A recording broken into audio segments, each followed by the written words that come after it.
You're listening to The Sports Fix. Portions of The Sports Fix brought to you by Harry Buffalo. Harry Buffalo, join the herd.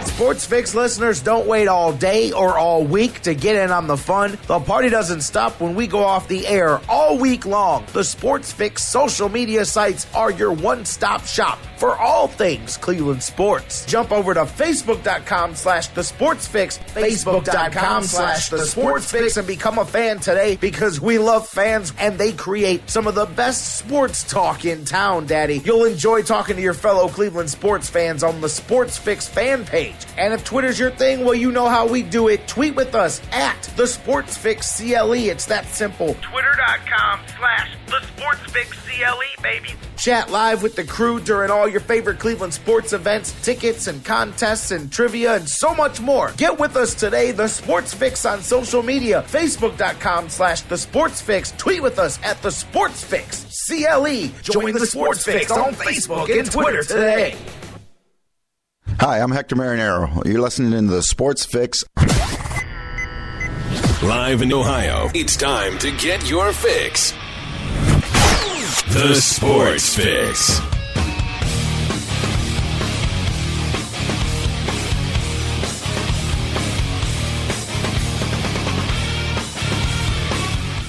Indeed. Welcome in, everybody, to the Sports Fix. J-Rocc here with you, kicking things off. It is Hump Day, baby, and we are going to push through it today here on the Sports Fix. Welcome in each and every one of you guys.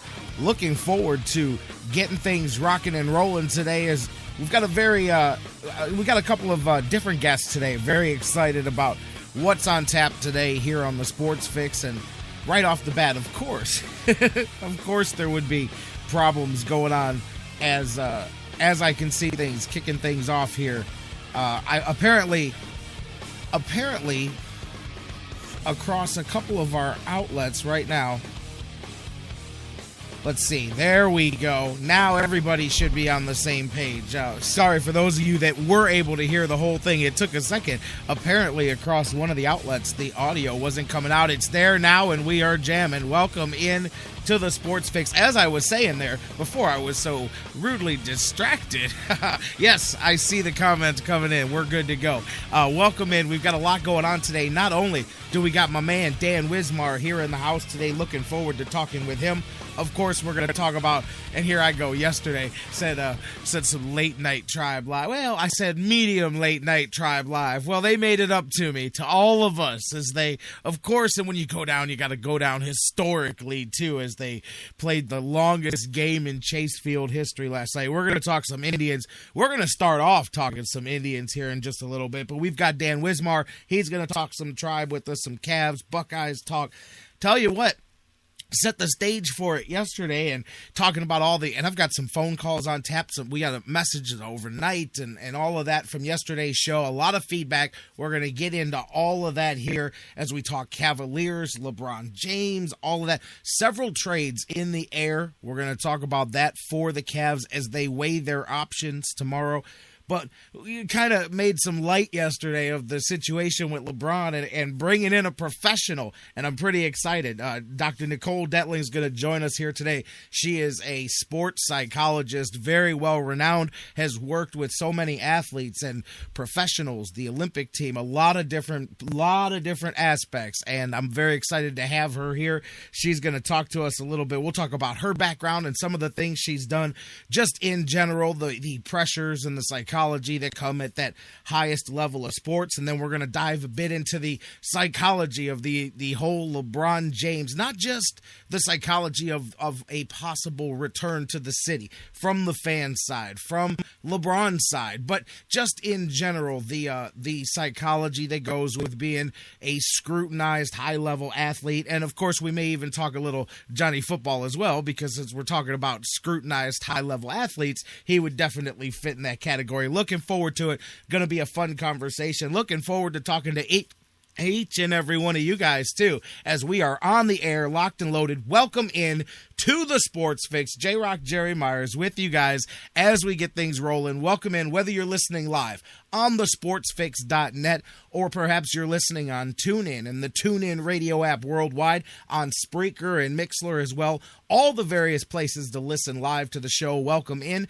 And of course, hello to each and every one of you listening worldwide 24/7 on digital delay, on iHeartRadio, the world's largest internet radio provider, on all of the different podcast platforms, on Spreaker and SoundCloud and CarPlay and all of those platforms. Welcome into each and every one of you guys. As I said, I'm your host, J-Rocc, Jerry Myers, rocking and rolling and being the conductor of the madness here on the Sports Fix. But you guys give me some madness to conduct. I love it, baby. I give you guys the microphone and let you be the voice of the show. So pick up the phone and give us a call. We've got time to open up the phone lines for at least the first segment or two of the show here. So hit us up, 216-539-7535. 216-539-7535. Hit us up if you want to talk about the Indians and the late night madness going on last night. And man, there's a lot to talk about there. You want to talk Cavaliers, who you want them to pick in the draft, LeBron James, whatever you want. Hit us up. Give us a call, baby. 216-539-7535. If you can't get to the phones, as always, use the social media. Facebook.com/The Sports Fix. Tweet with us at The Sports Fix, CLE, all one word. Email us, thesportsfix@AOL.com. Use those. Stay in touch with the show. We'll interact with you on and off the air. And don't forget, thesportsfix.net, where some of you are listening to the show now. It is the home base for all things Sports Fix. You listen to the show live. You can catch the replays. You can find highlights from 5 years ago. You can tweet with us. You can jump on the Facebook. It's all right there. Your one-stop shop for Cleveland sports and the Sports Fix right there on the sportsfix.net. And I guess let's start where we left off not that long ago. I know it took an extra few cups of coffee to get me going and get me, well, it doesn't take that much, but you know I'm fired up. But to get me going after last night, the longest game. As I said, you're going to go down, man. At least you're going down, setting some kind of history there. Indians, they fell last night, 9-8, 14-inning game, 5 hours. 32 minutes, tied for the longest in Chase Field history. I always find it so oddly random when those weird ties come. I mean, 5 hours and 32 minutes is like a really random time. So if you hit it once, that's cool. But it's just so weird to think when you hit that it tied. There was another game exactly that long. Just by the random chance, a roll of the dice, what are the odds that another game finishes exactly 5 hours and 32 minutes? Not 5 hours and 31, not 5 hours and 33. It's just oddly random. But anyways, 3:15 a.m. here in the Eastern time zone for those of you out here. So I definitely had to eat my words when I said, well, medium late night Tribe Live. And, you can look late. Obviously, a lot of people will say, oh, well, Shaw and Axford. And yes, later in the game, we can talk about that. But I got to tell you, I mean, you can look in the early part of the game. First off, both starting pitchers. When we were going off the air, we talked about it, looking at the preview yesterday, and they played right to form. They both played as terribly as their records on the road and at home had shown. And, I don't know if I want to use the word terrible, but 5 runs in 4 innings is definitely not on the good side. And I gotta say, had Justin Masterson just been able to maintain, you see that the bullpen until the end did well. So had Justin Masterson been able to maintain that 5-2 lead there, I don't think we go into extra innings is what I'm saying. And the other thing too is even if you go beyond that, but Masterson again showed, we talk about that inconsistency. There was another chance and up and down, up and down, up and down. Just you never know what you're gonna get. It's like Forrest Gump. Life is like a box of Masterson. You never know what you're gonna get. But seriously, all joking aside, there and then you gotta look at the Indians' offense. They came through clutch a couple of times late in the game, of course, and that's what made it, that it really was, by the way, if you're not looking at who won and lost the game, just from the story of a baseball game, man, it was It was a game. It was one of those dramas, but bases loaded. Nobody out. 5th inning.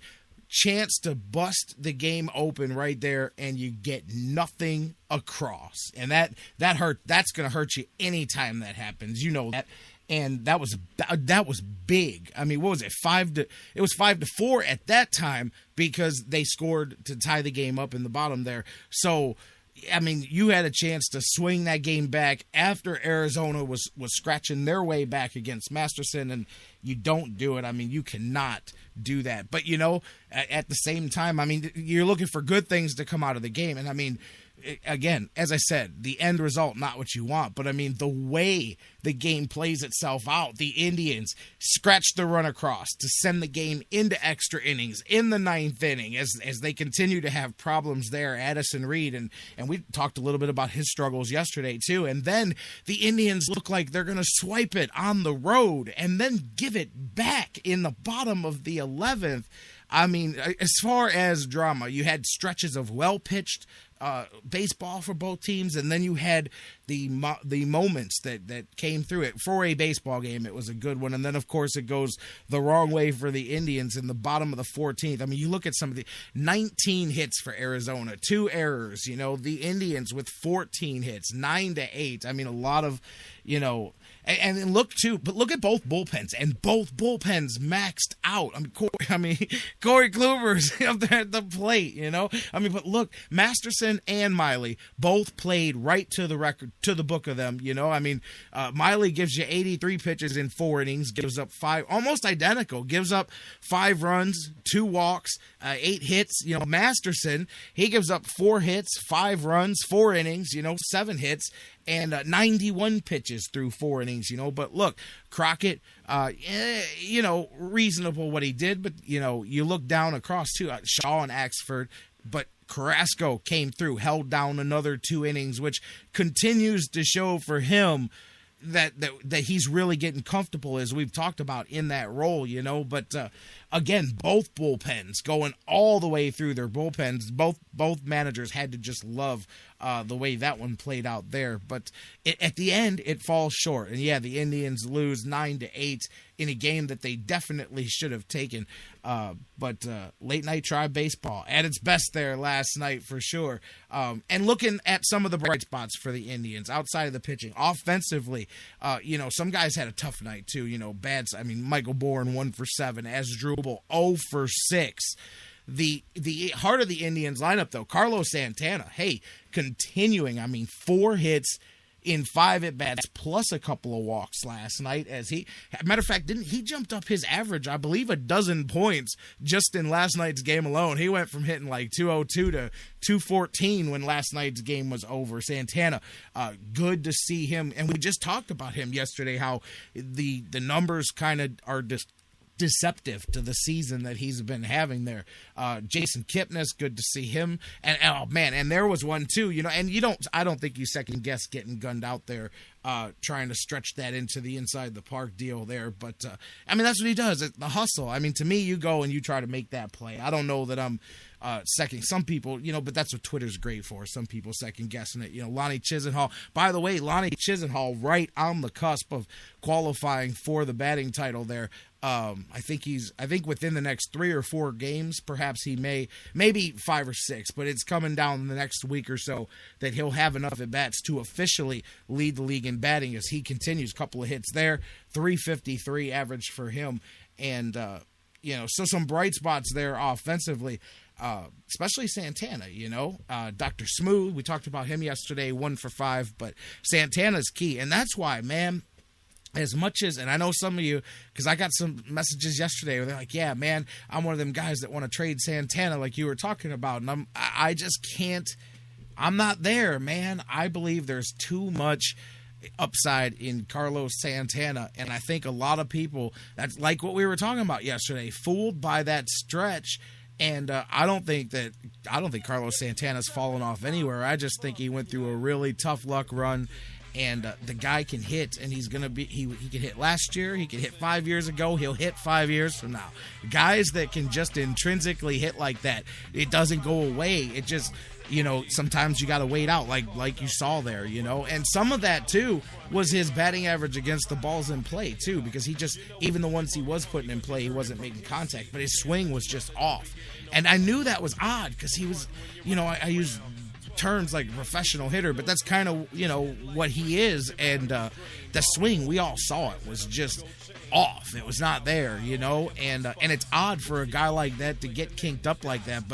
But again, I'm not trading Carlos Santana unless he is a part of bringing some kind of a great piece of pitching in, only because there's as much of a premium on pitching or more as there is offensively, because I think that Carlos Santana, I think that those who wrote the epilogue of Carlos Santana's career may have done it just a little bit too early.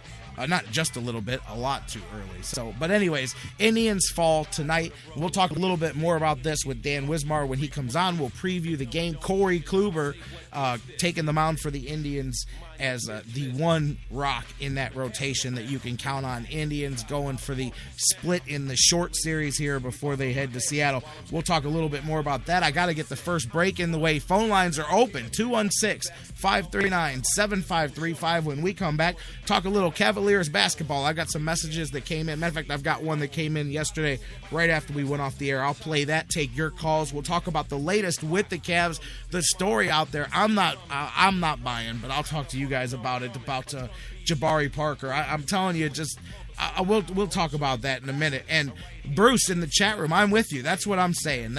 I get it that you need pitching. He says in the chat room, why trade a power hitter when you need one? I'm just telling you, that's the argument some people were making with me, which is one of the reasons I brought it up yesterday, and I hopefully debunk that, and of course now as he warms up, people will start to back off of that, but they were ready. They're, hey man, time to trade Santana, man. He can't play the field, he's not hitting the ball, man. Let's get something for him. And I'm telling you, I said no, and I'm sticking with it, man. I think that the best is yet to come when it comes to Carlos Santana. But we're going to take a break, come back. We're talking Indians still to come with Dan Wismar. We've got Cavaliers, Jabari Parker, Andrew Wiggins. Some trades are in the air, of course. LeBron James out there in the air as well. I'm a little mad. The Plain Dealer's funny too, man. They'll glorify the same things that they'll criticize. The Decision Part 2, real big on the cover here. They've spent 4 years demonizing that thing, but if they think it can sell them a couple of newspapers, they'll jump right in the fray. But we'll talk about all of that when we come back and set the stage to talk to Nicole Detling, sports psychologist, about LeBron, about Cleveland, about Johnny Football and sports and pressure and psychology and so much more. Don't go anywhere. You're listening to the Sports Fix. Tell somebody else to tune in too.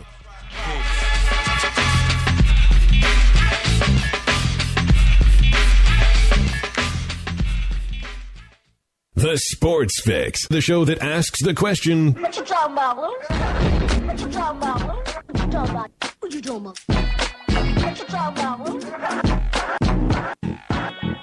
What you talking about? What you talking about, Lou? What you talking about?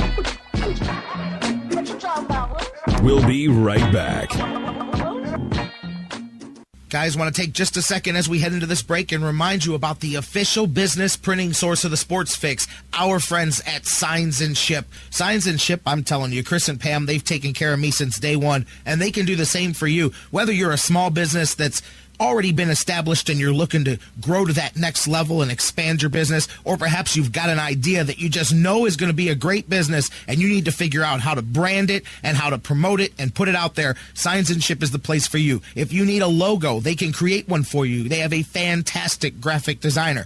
Business cards, signs, banners, yard signs, mobile advertising, anything you can think of that you need to promote your business, they've got it at Signs and Ship. The best thing about them too is each of their locations, whether it's the home base here in Elyria, Ohio that I work with, or their spots in Virginia, Florida, and Pennsylvania, it's all local sourced. Very important to me because we all understand that small business is the lifeblood of the community. So check them out, signsandship.com, or call Chris and Pam today, 440-323-6060, the home office in Elyria, Ohio. Signs and Ship, quality printing at affordable prices.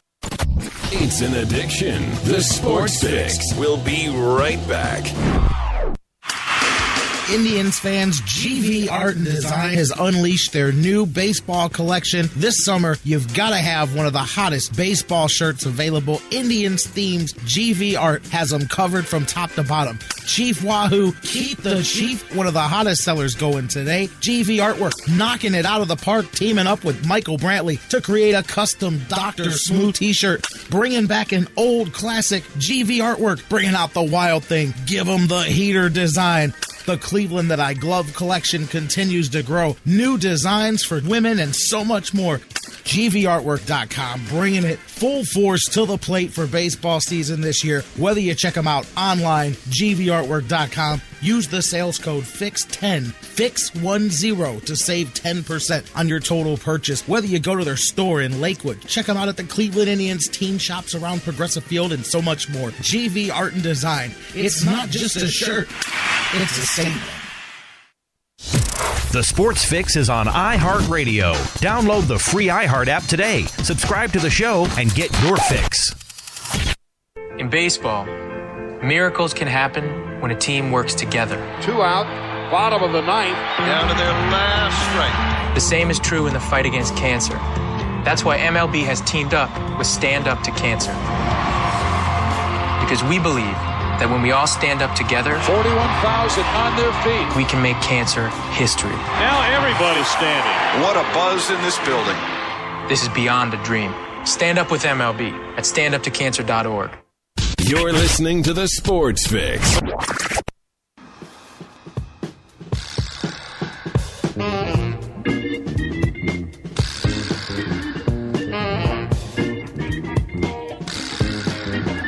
on, Cavs. Gotta make it happen. Come on, Cavs. Gotta make it happen with your fans. J-Rocc, this is Justin, a.k.a. Justin, Johnny Football, giving you a phone call. Sports Fix. I want to give a shout-out to the number one sports show, in my opinion. You do a great job and better than those goofballs on 92.3. He actually makes some good points. But giving you a call to talk about LeBron James here. I was one of the people who originally wanted to burn my jersey when he left and decided to hate him. And then I realized when I was doing that, I was being nothing better than the rest of the Cleveland fans here that drive any of our thriving stars out of this city. The best way to put it is, I guarantee if Ben Roethlisberger wanted to come to Cleveland and be our quarterback, everyone would open up with arms and accept that man here to be our quarterback. Because whether you want to hate Pittsburgh or not, which I personally do, he's a damn good quarterback. He's got rings for them. We would open our arms up to a guy who has been claimed for rape 2 times as a quarterback, but we want to shut our backs on someone who left that gave us 8 years of his life, and we couldn't necessarily get the help around him that he needed. We had an old Shaq, a Jameson who was a little bit productive, but not what he was over in Washington. You have the Mo Williams factor, but, I mean, let's face it, LeBron made the people around him a little bit better. If that's the case, Mo Williams would have been an all-star when he went to Milwaukee or wherever he went. We're not going to win a ring without talent here. Kyrie Irving is not going to win a ring for us, and I hate to say that because he can't play a healthy season and he can't pass the ball. LeBron James needs to come back to Cleveland for us to win a championship. And for anyone to think that we don't need him to win a ring, you're smoking something that I want to get my hands on because you're insane. All right, Cleveland, have a good day. Have a good Welcome back to the Sports Fix. Justin, thanks for the call. Came in after we went off the air yesterday, and I've got some points to make there about that call, by the way. Welcome back into the Sports Fix. You've got just about 10 minutes to keep the lines open before we've got guests filling up the line. So if you've got your take on things, 216-539-7535. Hit us up on Facebook and Twitter, facebook.com/thesportsfix. Tweet with us at thesportsfixCLE. We've got Dr. Nicole Detling coming up in just a little bit. Sports psychologist, going to talk about LeBron James and Johnny Football and the city of Cleveland, Dan Wismar, and so much more. So buckle in. Welcome back into the show, you guys. And quickly looking back at Justin's phone call. So I'm not gonna shoot the whole thing down because he started off talking pretty well about the Sports Fix. So he's got a good taste in sports talk shows. But the Roethlisberger comparison, I completely disagree with. I agree with talent-wise. I've said all along that Ben Roethlisberger, the quarterback, not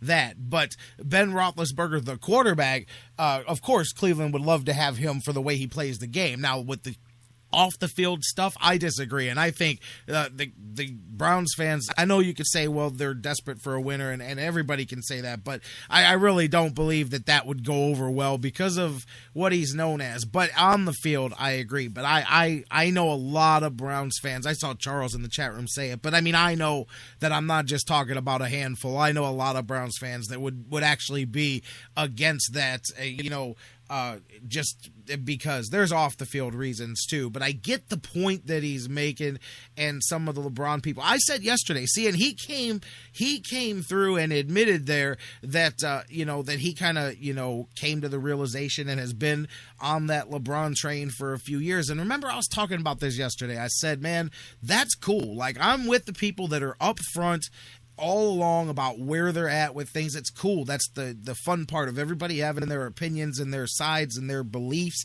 But like I mentioned about the plain dealer, the flip flop, that's BS, and that stuff drives me crazy. Like the plain dealer, you cannot have Bud Shaw. Bud Shaw, what a hypocrite he is, and I don't care. I'll call him out right here on the air today. I watched him write his little editorial today about the real question is, has LeBron James forgiven Dan Gilbert? Because the letter that he put out was worse than anything LeBron did in the decision. And I'm like, first off, I do completely disagree with that. Second off, what a ridiculous point to make. And I mean, that really was so hypocritical, because I can show you columns over the last 4 years of these guys absolutely denigrating and desecrating whatever quote unquote legacy LeBron has left because of that. That drove me absolutely nuts today. And then they put the decision part 2 real big on the front page.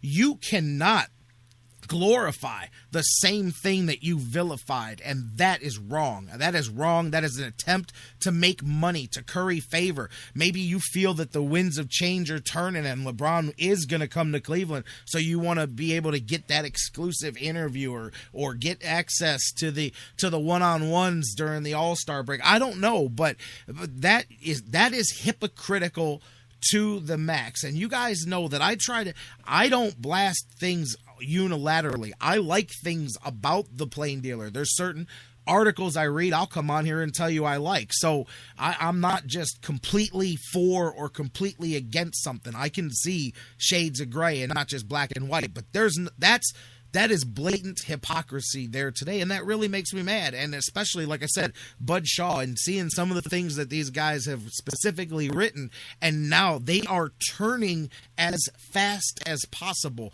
But I mean, just, at one point he suggested that it was like 2 Cavs fans who burned a jersey. 99.9% of them did not. And like I told you yesterday, I mean, I got guys coming out of the woodwork now telling me that when LeBron left, they wished him the best, and they knew it was Cleveland's fault that he left, and they just, and I'm like, you listen, this is not what some of you people have been saying for the last 4 years. And that bothers me. That's one of the reasons I can't wait to talk about the psychology of that aspect of it with Nicole here. But, and look at this circus. People want to tell me that, people change and grow up, and I get that, and they mature, and this is a wiser LeBron.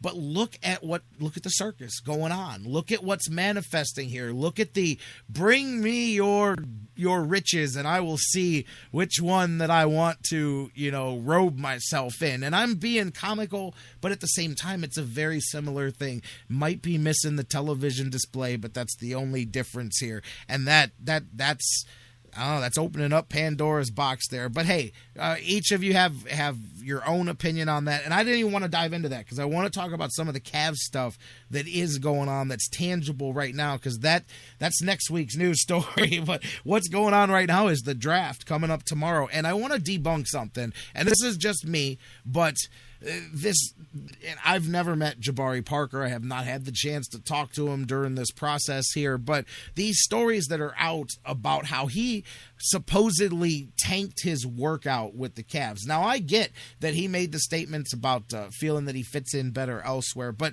I'm directly talking about the tanking stories that came out about him and how he sandbagged his workout for the Cavs because he didn't want to get drafted here. I got to tell you that I have a problem with that because, bro, this is a professional business. And if you don't want to get drafted by a team, there's a lot of backstage, backdoor ways to do it, but you don't tank workouts when you're a draftee. I mean, these people are connected. There's relationships around the league. It is not an isolated bubble that you did it here in Cleveland. You know what I'm saying? So I don't buy that. I don't believe that any player is in that position where they can do that, because the minute a team believes that you did it to somebody else, they may believe that you'll do it to them as well. So, as far as that goes, I'm not buying. I just wanted to let you guys know. We were talking about that a little bit on Facebook, some guys last night.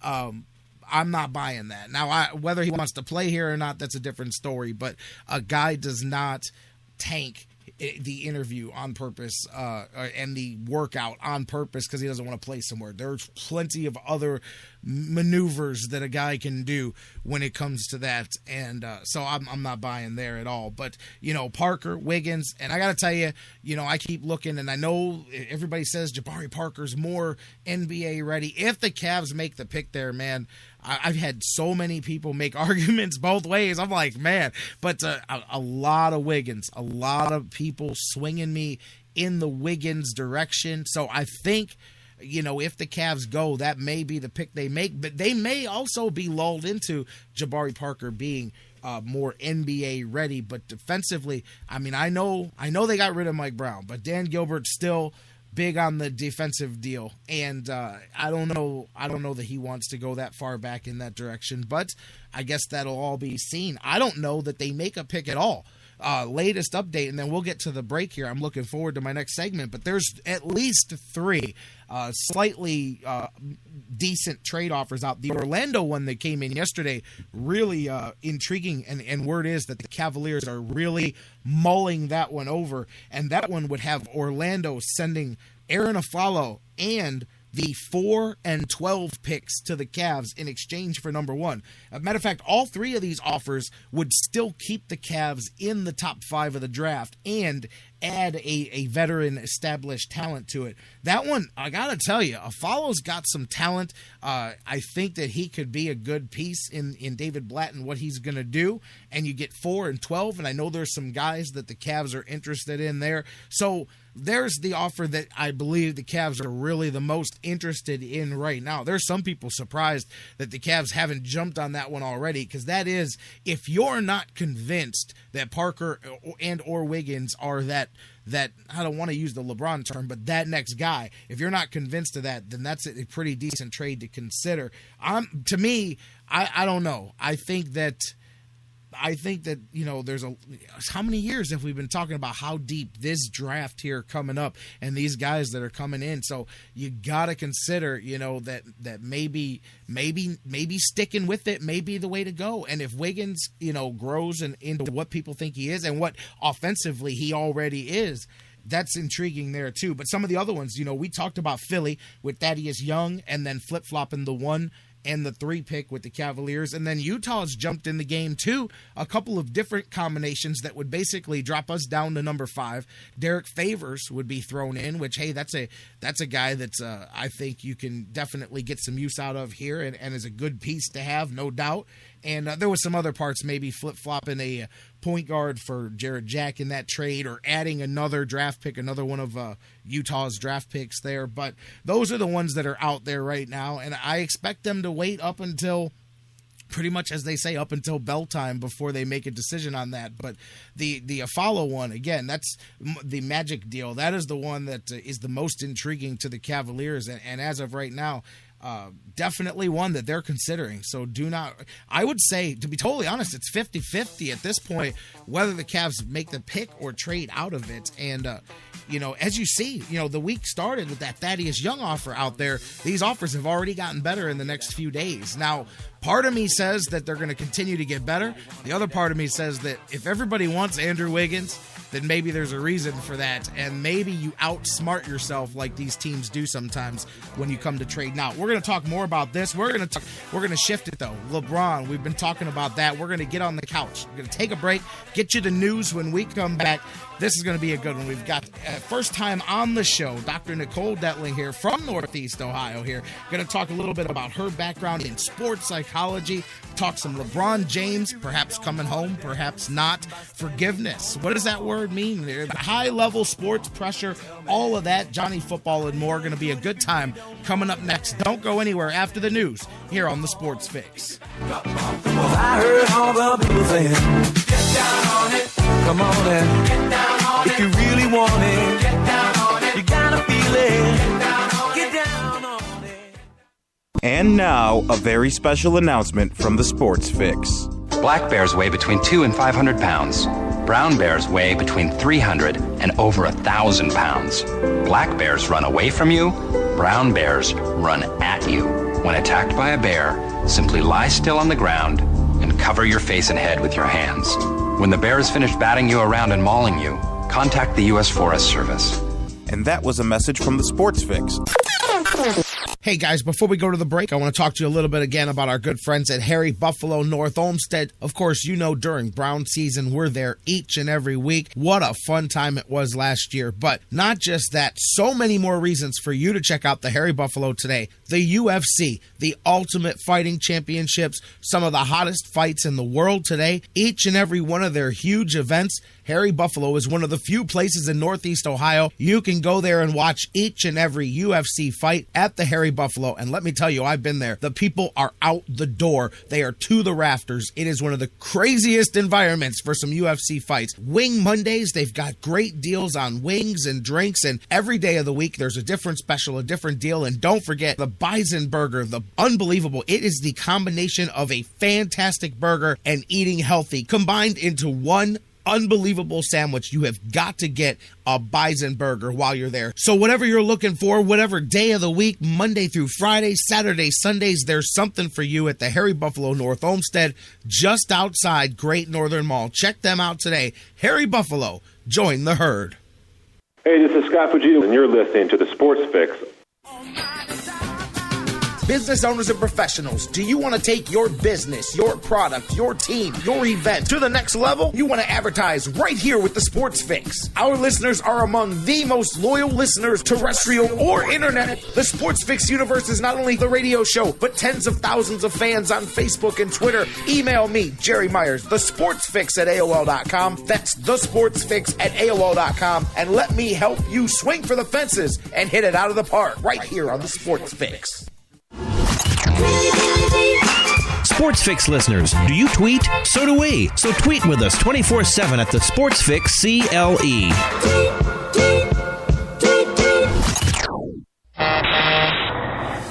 Whether it's an oil change or a new set of tires, Quick Lane at Valley Ford Truck has you covered for your automotive car care needs. They're your neighborhood quick service experts. They also offer a low price tire guarantee.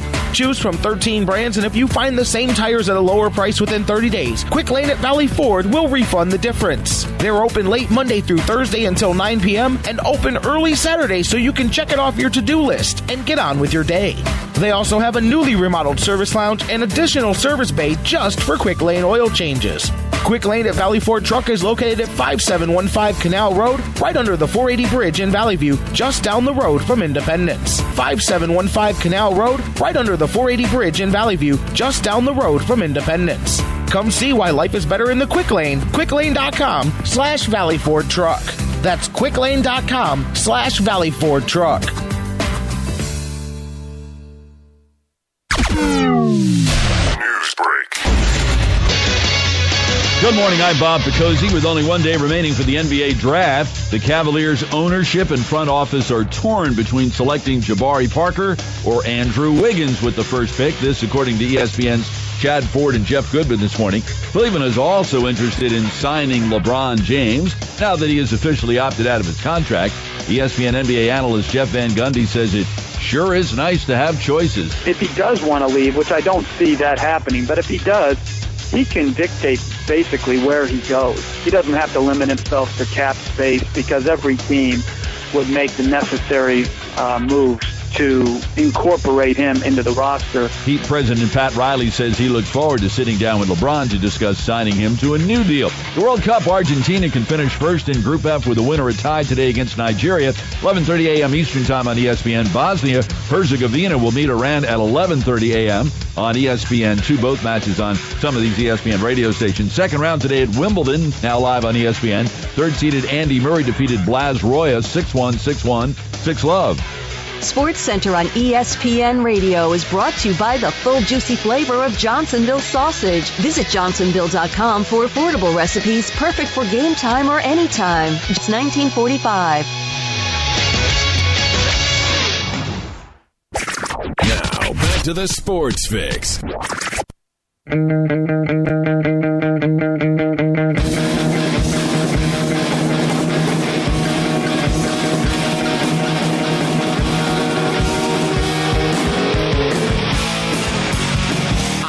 Welcome back to the Sports Fix Live here on the sportsfix.net, on TuneIn and the TuneIn radio app worldwide, on Spreaker and Mixler, as well on digital, delayed 24/7 on iHeartRadio, the world's largest internet radio provider, on iTunes, on Stitcher Radio and CarPlay and SoundCloud, and as well all of the various podcast platforms. J-Rocc, Jerry Myers back with you, rolling on with the show.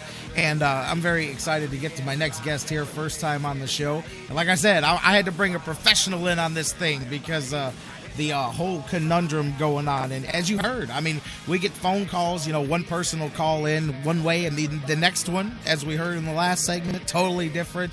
And Cleveland has gone schizophrenic with this whole LeBron James thing. But you know what? Not just looking forward to talking about that, but, in general, the psychology, even the hero-villain psychology, definitely one of the most polarizing athletes of not just modern time, but of all time. We're going to talk about all of that. Phone lines are closed to you guys. You can stay part of the conversation during this segment on Facebook and Twitter. Facebook.com/thesportsfix. Tweet with us on Twitter. As I say all the time, if you know somebody else to tweet with us, let me know. Tweet with us at the SportsFix, CLE, all one word. I'm going to go to the phone lines right now, and my next guest, like I said, went and got a professional here, sports psychologist extraordinaire. I'm pulling out the big words there, but Nicole Detling going to join us. She has worked with all levels of sports psychology, and very excited to talk about her. And let's start with her background and all of that. And let's go to the phones now. Nicole, are you with us? I sure am. How are you doing? I'm great, thank you. How are you? I'm fantastic, and I'm very honored to have you here with us. I've been looking forward to this all week and excited about this. Thank you. Of course, you are from the area here, a Northeast Ohioan, right? Not Northeast. I'm actually from Southeastern Ohio. Well, it's close enough. Close enough here. I am from Ohio and very loud and proud about it. Absolutely. And of course, you've been all... Let's talk a little bit for people listening now. Let's talk about your background, where you've been. Of course, I know you were at the University of Utah, and you've been all around. Talk a little bit about your background here in sports psychology before we get rolling. Sure, yeah. I currently live in Salt Lake City, Utah.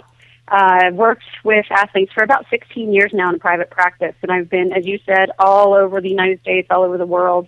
I've had athletes in every major professional sport, a lot of PGA athletes, MLB, NBA, NHL, you name it, NFL. I've had athletes in all of those sports, as well as the University of Utah athletics and a number of high school kids that I work with in the area as well. I've been to 2 Olympics.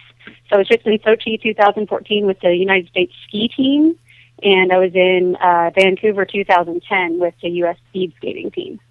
And talk to me a little bit. When you say you're with them, when you work with them, what is it that you do? Are you, because a lot of people probably wonder, what does sports psychology cover? Talk to me a little bit about what you do with these athletes.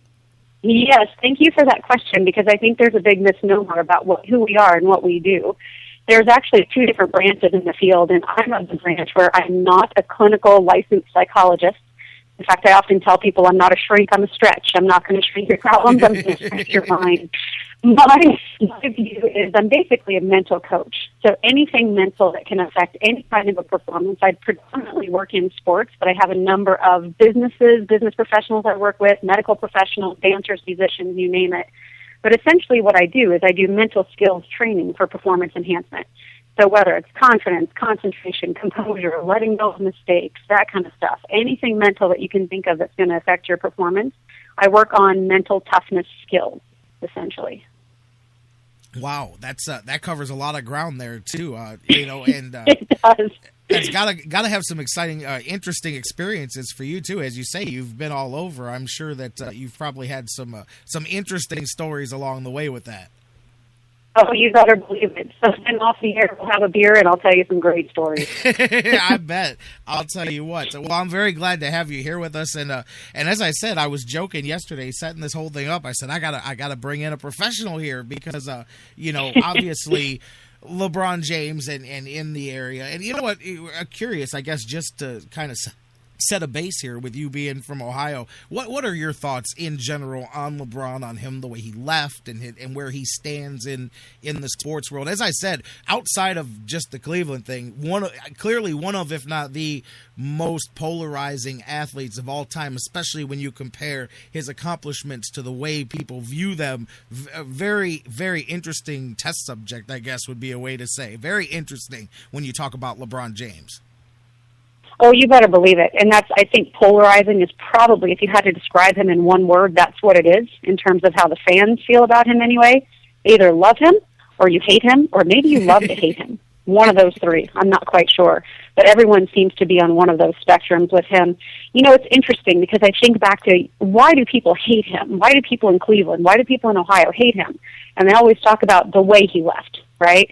But then I ask, well, how could he have left better? Wouldn't we have hated him because he left, regardless of how he left? What do you think about that, J-Rocc? I'll tell you, that's a good question, too, because I think it would be different. I think you would have still had some hostility, but I really, truly believe that when you add it's a double combination of, it was the not only being on television, that was...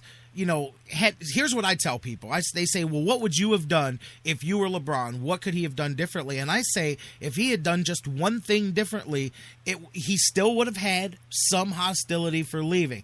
But let's just say on July 1st, a week before he makes his television special, he releases a statement that says, I'm in the process of in my free agent decision making. However, I have decided that my next step is going to be outside of Cleveland. I'm going to play for another team. So, in fairness to the Cavaliers, I wanted to allow them to go after free agents. Meanwhile, I will know where my decision is in a week, whatever. At least you would have at least let yourself off the hook a little by giving Cleveland notice. You could have still done your whole week-long process of letting everybody tell you how they're going to build their team around you, and then you could have still done your decision special, whatever you want to do about that. But at least Cleveland, number one, wouldn't have been held hostage because Cleveland was not informed.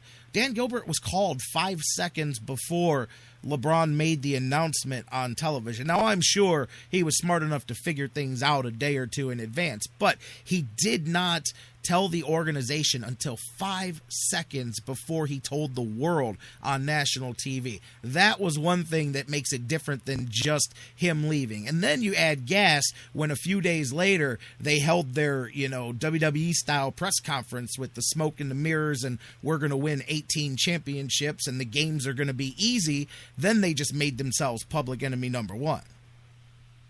Right, and I completely agree with you on that, except for one point. And that point being that I still think people would have hated him for leaving.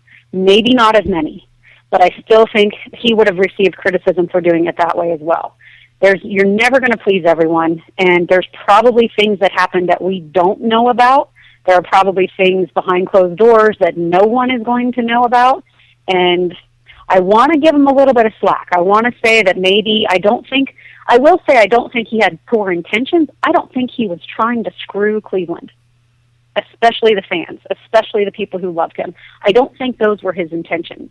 What were his intentions? I don't know. I'd love to sit down and talk with the guy and find out. It's hard to say. But one thing I do know about Ohio people is we do two things really well. We love pretty hard, and we love our athletes pretty hard, and we do know how to forgive. So here's a question. Are we going to be able to forgive him if he comes back and he wins the championship for Cleveland? How many people would be able to forgive him for that? What do you think? Like, I'm curious. What do you think about that? Especially now, it's one thing to say after, let's say he comes back and wins a championship, but let's forget the champion. Let's say the championship part hasn't happened yet. I think that people that think that it's just going to be an instant love affair all again. Now, I do think, obviously, a lot of people will swing, but I think there will be a hardcore. It'll switch. Instead of the vocal minority for the last 4 years being pro-LeBron, now the vocal minority will be the anti-LeBron group. But I think the guys like my dad, he's passed now, but if he was still here, guys, old school fans, man, there's no way my dad would be cool with LeBron coming back. And I know that there's a lot of fans that think that way. So while I do think that the majority will now be pro-LeBron again because they'll flip back, I think there will maintain a bit of uncomfortableness in the Cavs fan base for the fans that don't think that was the right move to make, because they sat through the years without him. They sat through waiting for the franchise to do what they were going to do and all of that. And I just think there will always be a percentage that does not want him back. It'll be smaller, but I think it'll still be there. So I think the initial reaction will not be just a blanket love. I think there will still be a percentage of people that boo him at first. Now, you win a championship, most of that will probably go away, and then it'll just be the hardcore 5 or 10% of the fans left that don't like him at that point. But I think at first it's going to be more like 75-25. There will still be fans at the Q that boo him when he gets the ball until he wins a championship, because there will be no, hey, just winning 50-60 games is good enough. Hey, just going to the finals is good enough. I mean, clearly a lot of people will be making that trade-off in exchange for a guaranteed championship, and they're going to expect nothing less. Okay, and here's the beauty of what you just said. I agree with you again, 100%. If LeBron loves anything, he loves a challenge. Can you agree with that? Yeah.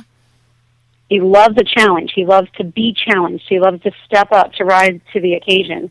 I think, personally, just watching him and looking at the psychology of LeBron, and again, I've never talked to the man, so this is all coming from just what I know and what I've read and that kind of thing. But what my perspective would be on that is I hope he comes back, and I hope 75% of the fans boo him, because he is going to use that as motivation to rise to the occasion. He will use that as a challenge. And I think inwardly there's a part of him that's going to latch on to that and really want it even worse than before, to prove people wrong, to prove that he can do it, to prove he's a hometown guy, to prove he's an Ohio guy. He's going to continually rise to the occasion in that regard. It's going to be tough. It's going to be tough. There will definitely be some times when it's difficult for him from an emotional standpoint, but I think the challenge in him and the athlete in him is going to really love that.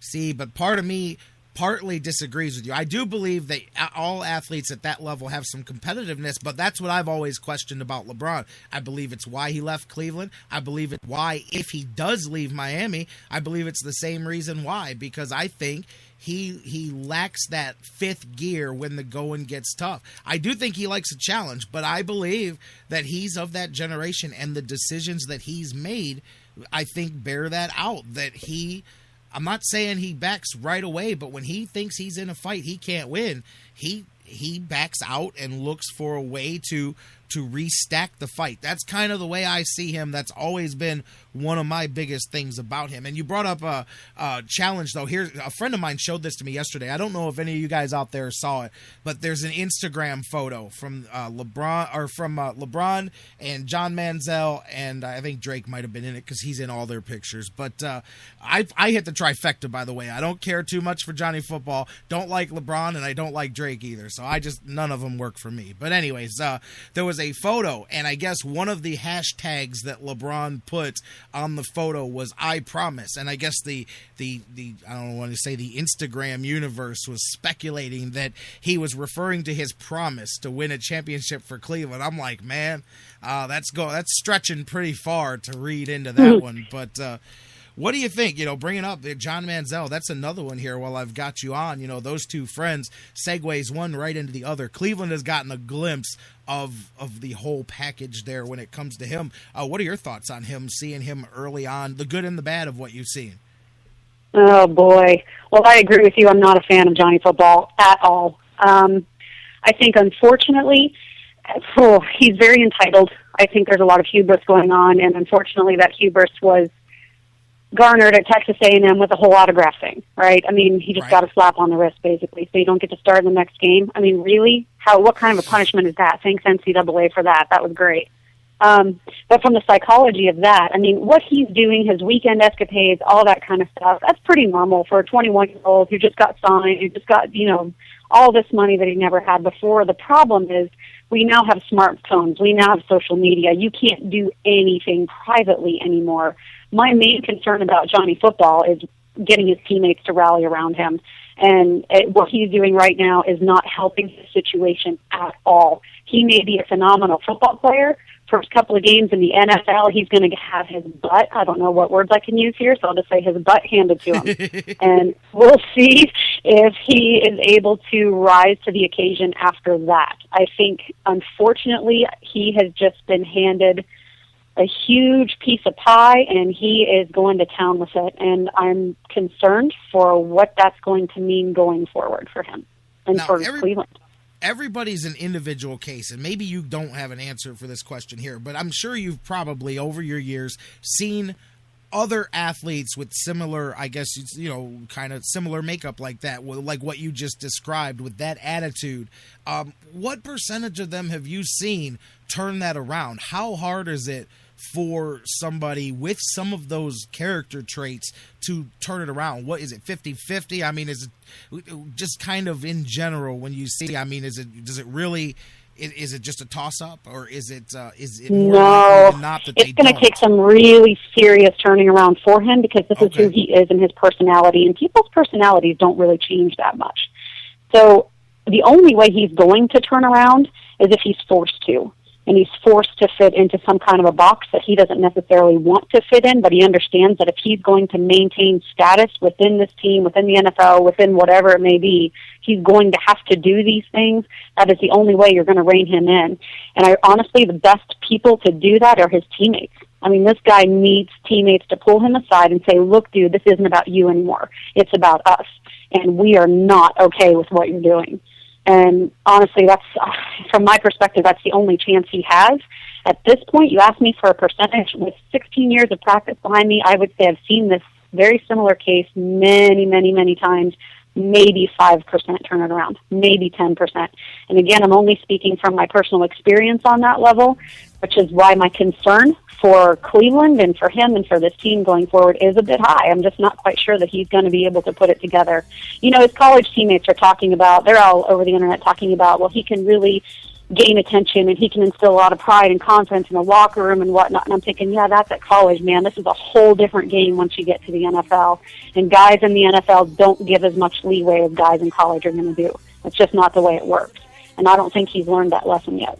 That's one of the points that I've made here on the show, is that, for all the hours of sports talk and media, and even the people that say the Browns need to address this and do that, I say you guys completely underestimate the locker room atmosphere and how much, if there's problems, there's self-correction in those areas, especially, first year in. There's a difference, second, third year in, things like that.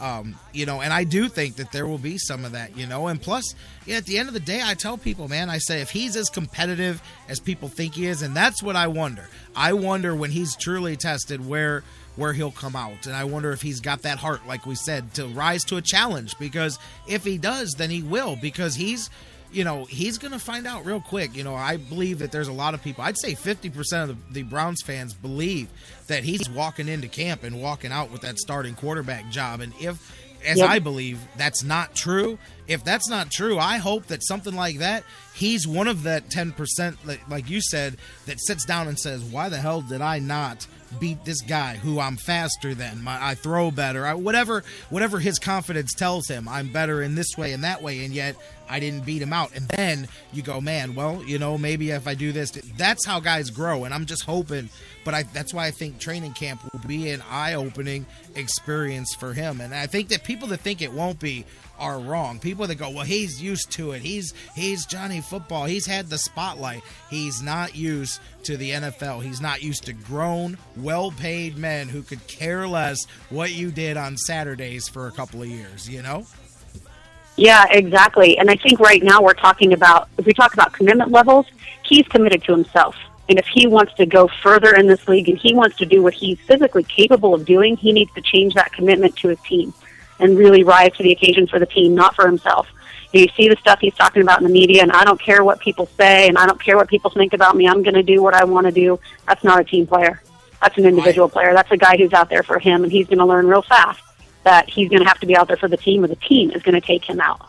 Absolutely, and a lot of guys have to go through that growth. Not just him. This is far from just picking on Johnny Football. A lot of guys do that, and the ones that don't get past it are the ones that don't last. I mean, more than a year, That's 2, exactly 3 years right. in the NFL or any sport.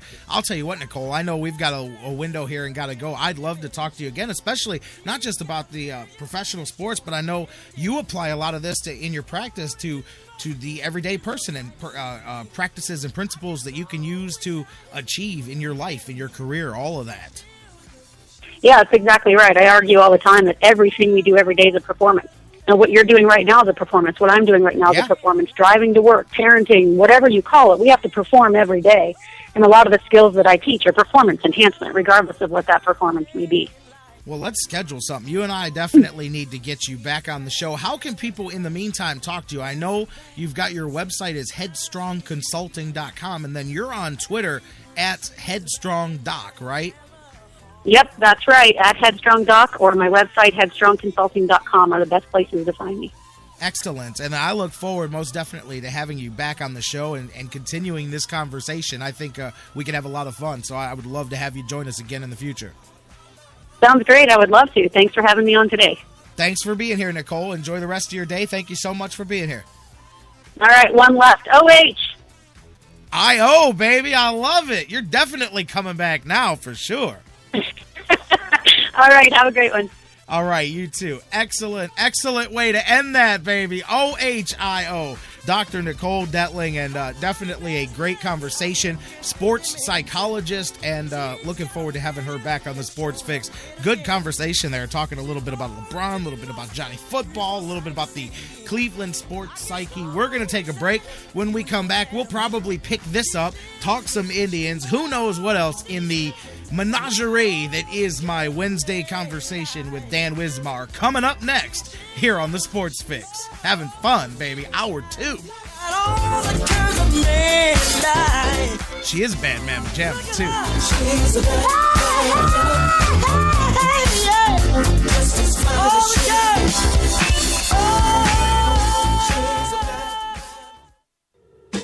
The Sports Fix, your choice for intelligent talk.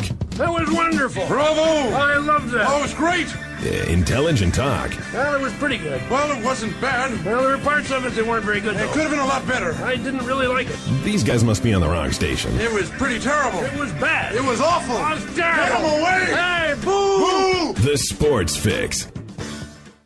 Before we go to the break, guys, I want to talk to you just a second about our friends at GV Art and Design. Baseball's here once again. Cleveland, of course, excited, and GV Artwork teaming up with the Indians, and they're both going to knock it out of the park this season. And listen to some of the new designs they've got for Cleveland baseball fans everywhere. They've dug out an old classic, and they're bringing the heat with the new Wild Thing, Give 'em the Heater Ricky design. GV Artwork is teaming up with Cleveland fan favorite Michael Brantley and created a custom Dr. Smooth t-shirt. Plus, don't forget, they've got the Cleveland That I Glove collection, new tribal and Cleveland That I Love designs for women, and so much more. You can get GV Artwork designs on the website, gvartwork.com. And don't forget to use the sales code FIX10. That's FIX10, and you'll save 10% on your purchase. Or you can check out their new store in Lakewood on Detroit Avenue. Check them out in the Indians team shops and so much more. Cleveland That we all love, GV Art and Design. It's not just a shirt, it's a statement.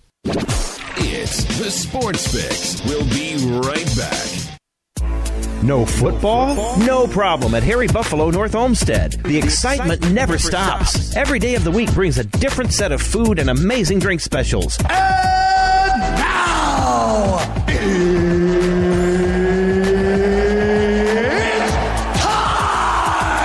Fight fans, Harry Buffalo North Olmsted is the home for every UFC pay-per-view live on the big screens. let's get it all!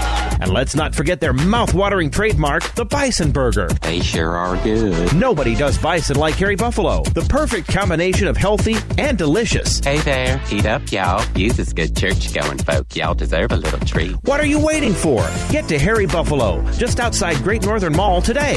Harry Buffalo. Join the herd. SportsFix listeners, like us on Facebook today. Facebook.com/The SportsFix. I've been a pro wrestler my whole life, so championship belts have always kind of been a way of life to me. But did you know title belts are quickly becoming the fastest rising and the most popular new way for people to celebrate all kinds of things you never would have thought of before? We use it for our fantasy football league. It's a really cool conversation piece. Office pools, employee of the month, you name it. There's tons of different trophies that you used to buy plaques for. Well, I'm here to tell you about Pro-Am Championship belts, who have the highest quality championship belt with the lowest prices.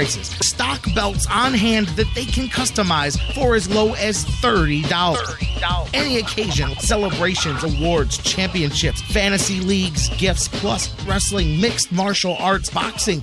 If you need championship belts, check them out. Pro-Am Championship Belts, ProAmBelts.com. Look them up on Facebook, Pro-Am Belts. Trust me, nothing says cool like doing the discount double check with a real championship belt. Just ask Aaron Rodgers. Now you too can have one thanks to Pro-Am Championship Belts.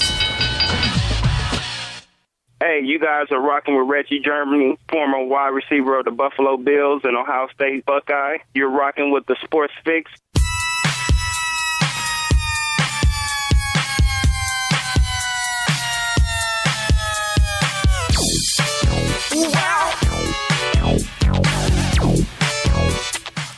Welcome to the Sports Fix, Hour 2 underway. J-Rocc back with you as we roll on. Welcome in those of you listening live on the sportsfix.net, on TuneIn, the TuneIn radio app worldwide, on Mixler and Spreaker, and all of you listening on digital delay on iHeartRadio, the world's largest internet radio provider, iTunes, Stitcher Radio, CarPlay, SoundCloud, all the other platforms. Welcome back in. As I said, J-Rocc, Jerry Myers with you, getting ready to be joined by my man. It's Wismar on Wednesday, baby. Dan Wismar from the Cleveland Fan. He's going to be on the phone line so you can keep the conversation going, not on the phones, but on Facebook and Twitter. My man Ron Graham running the Twitter account. Tweet with him at The Sports Fix, CLE. Set us up on Facebook at The Sports Fix, Facebook.com/The Sports Fix, like The Sports Fix, whatever. Tweet with us at The Sports Fix CLE. Email us, thesportsfix@AOL.com. Thanks again to Dr. Nicole Detling. She had so many letters after her name. I'm telling you, she PhD, AAC, NCIS, CSI. I'm telling you, she had it all going on, man. But it was a great segment. I hope you guys enjoyed it because I'm definitely looking forward to having her back on the show with us. Thanks again to Nicole for joining us. And as we said, you can follow her on Twitter at HeadstrongDoc. I'm going to go to the phones now. My man, Dan Wismar. Dan, how you doing? Doing great, Joey. Let the menagerie begin. Exactly. You like that. Yeah, there you go, man. Hi, dude. How are you doing today? I'm doing all right. I'm feeling good, man. I got stretched out here, mentally stretched out a little bit in that last segment. I'm feeling good, man. So I don't know if you got a chance to hear any of that, but that was pretty cool. I definitely look forward to having her join us again here. I did hear some of that, and my thought on hearing what she does for a living, basically defining herself as a mental toughness coach. Yeah. Certainly, we have some players in the local area that might benefit from availing themselves of her services. All the talk about LeBron and forgiveness and can it happen and everything else takes me back to the playoffs when LeBron. I don't think regardless of what anybody says about the decision or anything, go back to the playoff series where LeBron effectively quit. That's it. Okay, yes. I don't think there's any doubt in anyone's mind that this is a guy from a mental toughness standpoint couldn't hang and refused to summon the mental toughness to win a championship. Now maybe that was maybe they had to do with his mom and his teammate. Maybe that had to do with having his decision already made. As we found out later, those guys were going to Miami, and they knew it for some time in the past. Maybe he thought that if he won a ring in Cleveland, it would make it harder for him to leave, or it would be unseemly for him to leave, or whatever. But let's face it, he quit in that playoff series. He decided that, no, if you guys are going to do this, you're going to do it without me. That's hard to forgive. And that's also a symbol of a lack of mental toughness and allowing other things to get in the way of your professionalism. And that's the thing, much more so than how he left. Goodness knows we're accustomed to seeing star players leave in free agency in Cleveland, and we're a little thin-skinned about it, but it happens. You got to get over it. But that, to me, is the hardest thing to forgive, the quitting in a playoff series when you really did have the best team. I never bought this nonsense that LeBron didn't have a good enough team around him in Cleveland to win a title. For heaven's sake, they won 66 regular season games. Tell me how some playoff games are different from that. 61 games the year that he ultimately quit. They were the best team in the NBA those 2 years.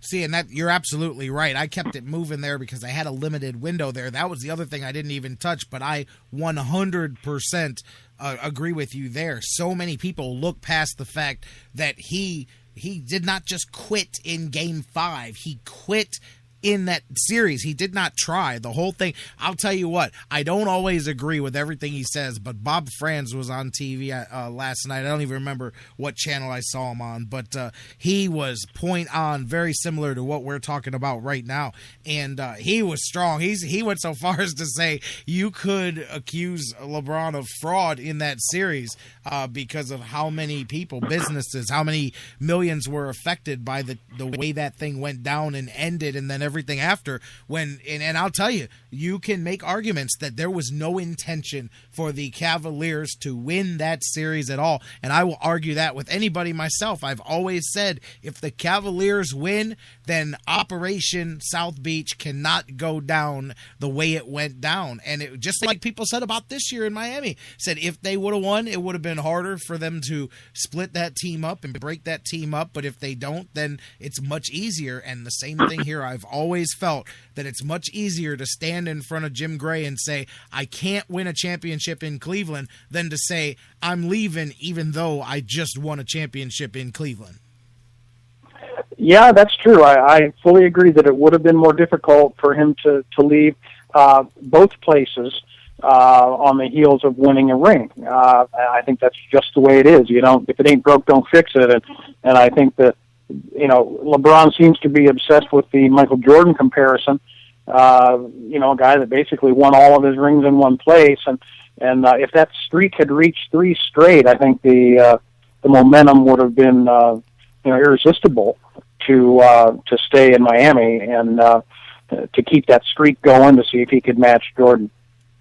I agree. That's why one of the things I saw, they've actually got Vegas odds out on where LeBron's going to go. And I think one of the places people are throwing out there is Chicago. And I'm like, I said this in 2010. I said, man, when people were saying Chicago is a place he might end up, I said, man, you think the specter of Michael Jordan and constantly hearing that doesn't drive him nuts enough as it is, that he's going to go play in the shadow of the statue that's outside the building? No way. I think no way would he want to put himself in that situation. And I don't think there's any chance. As much as I've said all along, I thought the Lakers was a place that wanted to get him. People say, oh, you're nuts. Him and Kobe couldn't go together. I said, man, it's about selling tickets and merchandise and L.A. always having that top attraction besides just the basketball part, and being able to bill the 2 best players of their generation. Whether you agree with it or not, it can be billed that way on the marquee. Putting those guys together, I always thought that was a possibility, and I'm hearing that they're trying, but I don't think he's dumb enough to leave the Eastern Conference. I think he knows that it would be a yearly battle just to get through the playoffs if he went to any of those Western Conference teams, the Clippers, the Lakers, any of those teams, Houston, win any of them. Whereas in the East, it's pretty much whatever team he's on, and maybe, the Pacers, or if he leaves, maybe the Heat rebuild or the Knicks, one or two other teams, and that's it. And his path is so much easier in the East. I don't think there's a chance that he goes to the Western Conference. I don't think he's that competitive. That may or may not be. I have a little bit of a hard time with the prescription or the diagnosis, I guess I'd say, that he lacks mental toughness or whatever. I mean, because of the fact that he's an unselfish player, on the court, that, sometimes when it comes down to crunch time, he gets criticized for giving up the ball instead of taking the shot, that kind of thing. I think it's a little bit tough to hang that on him as a negative, because he's always been an unselfish player on the court. Now, off the court, L.A., Hollywood, that would seem to me to appeal to LeBron's ego, if nothing else. And we're going to be seeing here a lineup of teams, taking turns kissing his butt to try to get him to, you've already seen the photographs, photoshops of LeBron in every uniform, from the Sixers to the Bulls to the Cavs, and they're all over the place the last couple of days. Teams, making their best pitch.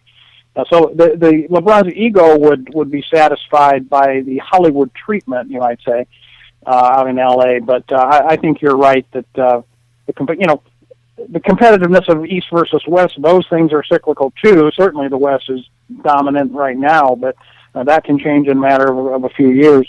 I don't know. I doubt very much that he's going to be, taking a pay cut to stay with the Heat. I mean, this idea that he's going to, sit down and renegotiate and take less money from the Heat to keep the band together down there, seems to be very un-LeBron-like, especially when he's going to have all these other teams lining up to shower resources on him. Absolutely. I just saw a headline on ESPN earlier before we started talking that said Heat to target Shabazz Napier to lure James back. And I'm like, that's your plan, to lure LeBron back to South Beach, is Shabazz Napier? Man, good luck to you there. But the Lakers thing, if he was to jump to the Western Conference, I'll tell you, people told me I was crazy. I have said for 2 years. I actually had somebody tell me, he goes, man, he supposedly, knows people. He's, I've heard whispers. I'm like, yeah, whatever, man. But I've been saying, man, this whole L.A. whisper thing, man. And I'll tell you, especially because I didn't think it was possible, but I saw yesterday that apparently they can clear enough salary cap room to sign Carmelo and LeBron and pair them up with Kobe Bryant out there. And I'm like, I'll tell you what. That's one place that I could see Carmelo Anthony end up, because, of course, his wife would love to be out there, in L.A. and all of that. And that's a place, if those two want to play together, that's one of the few places that I think makes sense for both of them, because like what you said, you got the whole Hollywood, the LeBron thing. It's a marquee market. You say what you want about Miami, but that's still not that marquee market. It is, but from the media perspective, that's much more New York, L.A., that type of thing. And trust me, the league would salivate, I think, to have, forget Carmelo, if it takes him, that's great, but they would salivate to have LeBron in a Lakers uniform. Oh, I don't think there's any doubt about it that the NBA front office would be pleased with that. The NBA is better when the Lakers are strong. The Clippers have sort of taken away some of their thunder here recently, but the NBA is happy when the Lakers are a powerful team. As far as the Cavs go and their effort at trying to lure LeBron, does hiring Tyronn Lue do anything about that? I mean, I'd read in a few previous days that they were close.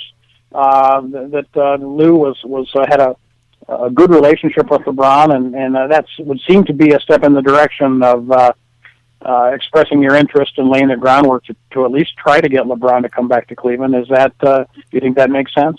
I mean, that's the same kind of story that I'm hearing, is that they supposedly have a relationship and a closeness behind the scenes. But I really, and maybe that's part of it, but I really think it's a lot more of, we almost hired him to be the coach, and we know that, regardless of his X's and O's, David Blatt is a rookie head coach. And the fact that Tyronn Lue was the bench coach for Doc Rivers, and I think they want to have that safety net. I saw in the speculation in the paper, the safety net in case they have to fire, David Blatt after a year or two. I don't think teams hire a coach thinking that way. He's a safety net as far as maybe shortening that learning curve for David Blatt and being that reliable lieutenant like he was for a Doc Rivers, for a guy who can concentrate on the X's and O's, and you've got a guy next to you who keeps track of how much time's in this clock and when you've got to move on to this drill and what not to say. Little things that he's picked up that he can help maybe shorten that learning curve a bit. I do think maybe LeBron played 1% in it because it's like, oh, well, that's a benefit of it. But I think it was more because I think as the assistant head coach, that gives them a safety blanket with David Blatt. Yeah, that may very well be the more long-term rationale behind it. I read several NBA experts suggesting when the Cavs hired Blatt that effectively ended the chances of luring LeBron back to Cleveland. How much they know, who knows? But that was, and then for a couple days after that, hearing about Tyronn Lue and his good relationship with LeBron, and all of a sudden the Cavs hire Lue. So if that's the case, don't you think? Seemed to me more than coincidental. But don't you think if that's the case, they would have just hired Tyronn Lue to be the head coach? They wouldn't have made him the assistant head coach? Doesn't that make sense too? Like, if they thought that was the shortcut to LeBron and he was one of the final candidates, don't you think that would have been, they would have just hired him instead? I do agree with some people that say that the hiring says that we are not making moves to get LeBron back. If LeBron wants to come back, we wouldn't necessarily turn it away.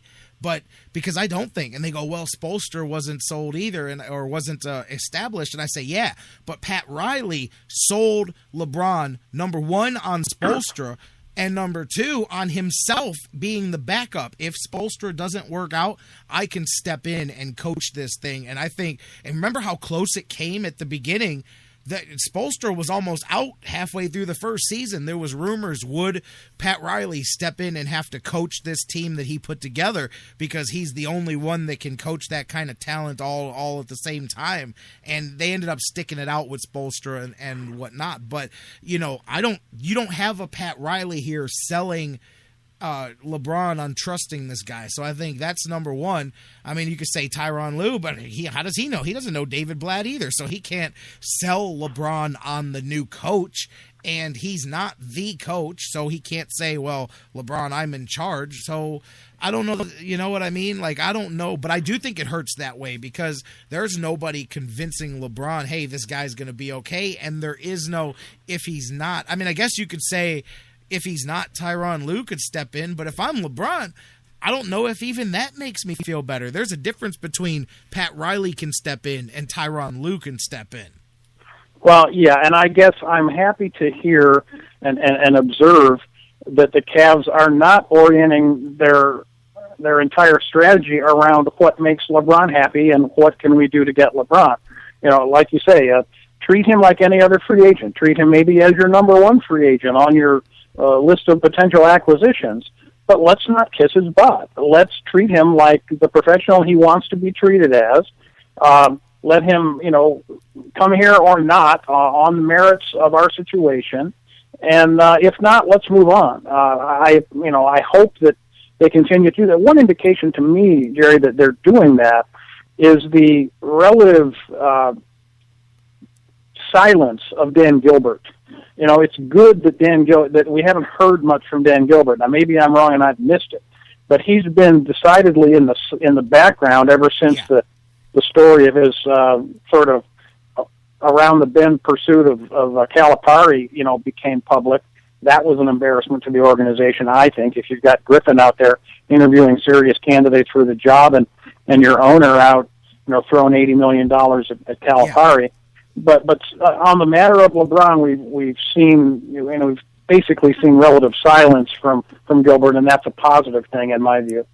No, and I'm with you too, and maybe that was a discussion that was had was, hey, I'll step back and I'll But that's one thing that he's done over the years, and that's what was a little bit surprising. And that's why I thought, man, there's stuff reeking of panic for the first time. And maybe it should have been there before. Maybe the urgency should have been there sooner. But in the organization's moves, because for so long he would sit back and let things play themselves out and be very patient with the process, and even over the years. But you definitely started to feel that little bit of panic, and I agree with you. I've seen him peel back here a little bit in the last little stretch. So, and I agree, with LeBron, as far as making him, even if you want to make him your target or whatever, but not putting all in on it. And I think that goes for the city of Cleveland too, because I mentioned this before.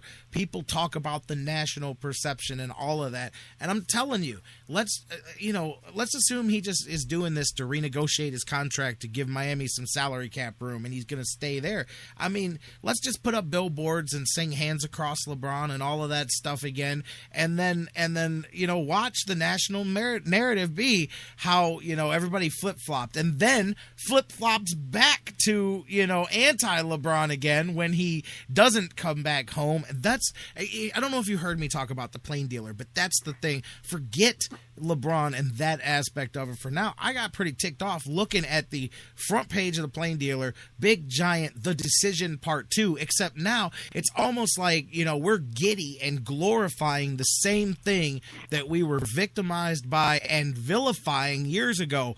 That's hypocrisy. That is not, hey, I'm a sports writer. LeBron comes to the Cavs. I'm going to cover him fairly. That's not what I'm talking about. These guys, number one, are now, it reminds me of those kids that are now, you've been bullied, so now you are bullying somebody else and you feel good about it and you're giddy. And I'm like, you cannot spend 4 years. I'll never forget. I've got it right next to me in the studio, that front page from 4 years ago when the plain dealer had LeBron with his back walking away and they pointed out the finger and they said no rings and they gone, and it was all and I remember how strong they were against him. And I thought, man, how hypocritical for you guys to slap that on the front, and then watching guys like my buddy Bud Shaw here just literally flip the narrative overnight. If you were a LeBron guy, awesome. If you were a Cleveland fan, hell with LeBron, that's cool too. But these overnight flip-flops just so that you like me more, agree with me more, so I can get out in front of the bandwagon, that stuff has really, really worked my last nerve. And to see the plain dealer do that, the hell with that, man. I mean, I know how much that newspaper vilified the decision. And then for them to slap it around just because maybe you benefit from it this time, that's kind of garbage. Yeah, it really is. But let's remember that newspapers and opinion writers in general, they count on the short attention spans and the short memories of readers. And some of the readers, young readers that they're looking for, even don't remember 4 years ago and what went on. I mean, they're writing for newspaper sales and for internet clicks today, and forget what we said 4 years ago is yesterday's news, and not too many people have archived what we said back then, let alone what Bud Shaw had to say. I think you're right about the fact that in Cleveland itself, regardless of what the national media perception of it is, there's a certain ambivalence and cynicism, certainly in Cleveland, about LeBron coming back. People are divided about it. I have a little bit of a hard time with people who profess to be Cavs fans, but then at the same time they say, I don't want to win a championship with him on my team. Of course you want him to win a championship because you're rooting for the jersey. And whether you can forgive LeBron or not, I don't know. But I don't know. I think that the principled stance of people that profess to be Cavs fans but then don't want the team to do well if X player is on the team, I don't know. I just, you can have your principles and you can have no rings, or you can root for the jersey that the guy is wearing and not for, whatever he's done in the past to you. I don't know. To me, like I said, the fact that he quit on the team, to me is an indication of something that's wrong with him. But But people grow up, people change, people mature, and if he was here and the Cavs won a title, I'd be happy. Let me ask you a question, I don't really care. I'm beyond worrying about the principle, I guess, of you left the team, therefore we hate you. I don't hate LeBron for that. I recognize that he's a flawed guy, and he could use some mental toughness. I don't know, Dan. How much would you have? How would your opinion of Ernest Biner have changed if you'd have found out that he fumbled on purpose on his way out because he wanted to go, posse up with the? I made the point that my problem with LeBron wasn't leaving Cleveland. I know. It was sacrificing his professionalism by quitting on his team, and showing what he was made of character-wise by quitting on his team. I don't know that he's forgiven in my eyes for that or ever will be, but players pick the teams they're going to play for a variety of different reasons. And if one of them is, my wife loves Cleveland, my kids want to go to schools in Akron, I can go get my $13 million house in Bath back or whatever, and he comes here, that's his decision. Okay, when he puts on the Cavs uniform, I'll be hoping he does well. I mean, because I'm a Cleveland fan. And I hear you, Dan, but then I counter that back with this past finals. I'm not in any way saying that LeBron did not play decently in this finals, especially when he had nobody else contributing. But I will also say those moments of passivity, and especially the last two games, that blaseness down the stretch, that lack of competitiveness. Now, maybe he just realized that San Antonio was so good that there was nothing that they could do and that he couldn't do anything. But I'm saying he may not have quit like he did for the Cavs in that last series, but the very last thing he's done in basketball showed me some of those same tendencies of packing it up and looking for another place to start fighting again. And hey, maybe that's not as unadmirable as I make it out to be, but to me, that's kind of still similar. He did not fake the elbow injury. I'm not saying that, but I'm still saying that lack of competitiveness was still there when the Spurs wiped the floor with them. Yeah, it was, and I will say this, and if it contradicts what I said earlier, I guess so be it. But I guess I would rather win. I guess I would rather win a championship in Cleveland without him than with him. But this year marks 50 years since we've had one in this town, and I don't think if LeBron's playing on the Cleveland Cavaliers that any rings he wins will be tainted wins, because it'll be a championship for Cleveland, and that will be a good thing. Again, if they could put together a team that will contend and perhaps win a ring without him, I suppose that would make me happier than one with him. I'll grant that. But as far as teams that people that want their team to not win because we're doing it without the guy we hate, I just think there's something wrong with that way of thinking. No, the way you put it, I think that is very much like the way I feel. If I had my choice of either way, if I could win without him or win with him, I would much prefer to win without him. But I agree with you that if he comes here and you win a championship, hey, it's a championship. I mean, Cavs fans can say that the Cavs won the championship, but I agree. I would prefer, if both options were out there, I would prefer to do it without him. And as Bruce reminds us here, as soon as you said it too, it popped in my head, bro. So Bruce is not the only one. You said the last title, and I know the 50 years for the three major sports, but the Crunch, baby, don't forget about the Cleveland Crunch, man. They did win a championship, along the way there. And hey, come on, man, you got to give the Crunch their credit, man. Yeah, that's right. Hey, listen, before we get off the Cavs, one more thing I wanted to ask you about. He's like, the hell with the Crunch, man. I want a basketball or a football or a baseball championship, man. Yeah, that's right. I forget the Crunch. The Cavs and Griffin, is this guy the most open book or whatever? Ever since he was hired, really, ever since they got the first pick in the draft, everybody seems to know what the Cavs are thinking. You notice this? I mean, a lot of times, draft rooms, super secret, and with the Browns, no information leaks out. We don't know what they're thinking, what they're doing. Every national writer, from Windhorst to Chad Ford to Aldridge to everybody else, every day I see an article about here's what the Cavs are thinking. The Cavs are torn. The Cavs are divided in their front office about who to pick. Today the Cavs like Wiggins. Today the Cavs like Parker. Today the Cavs still might go with Embiid. How, is this guy just answering the phone for anybody that calls and tell him exactly what he's thinking?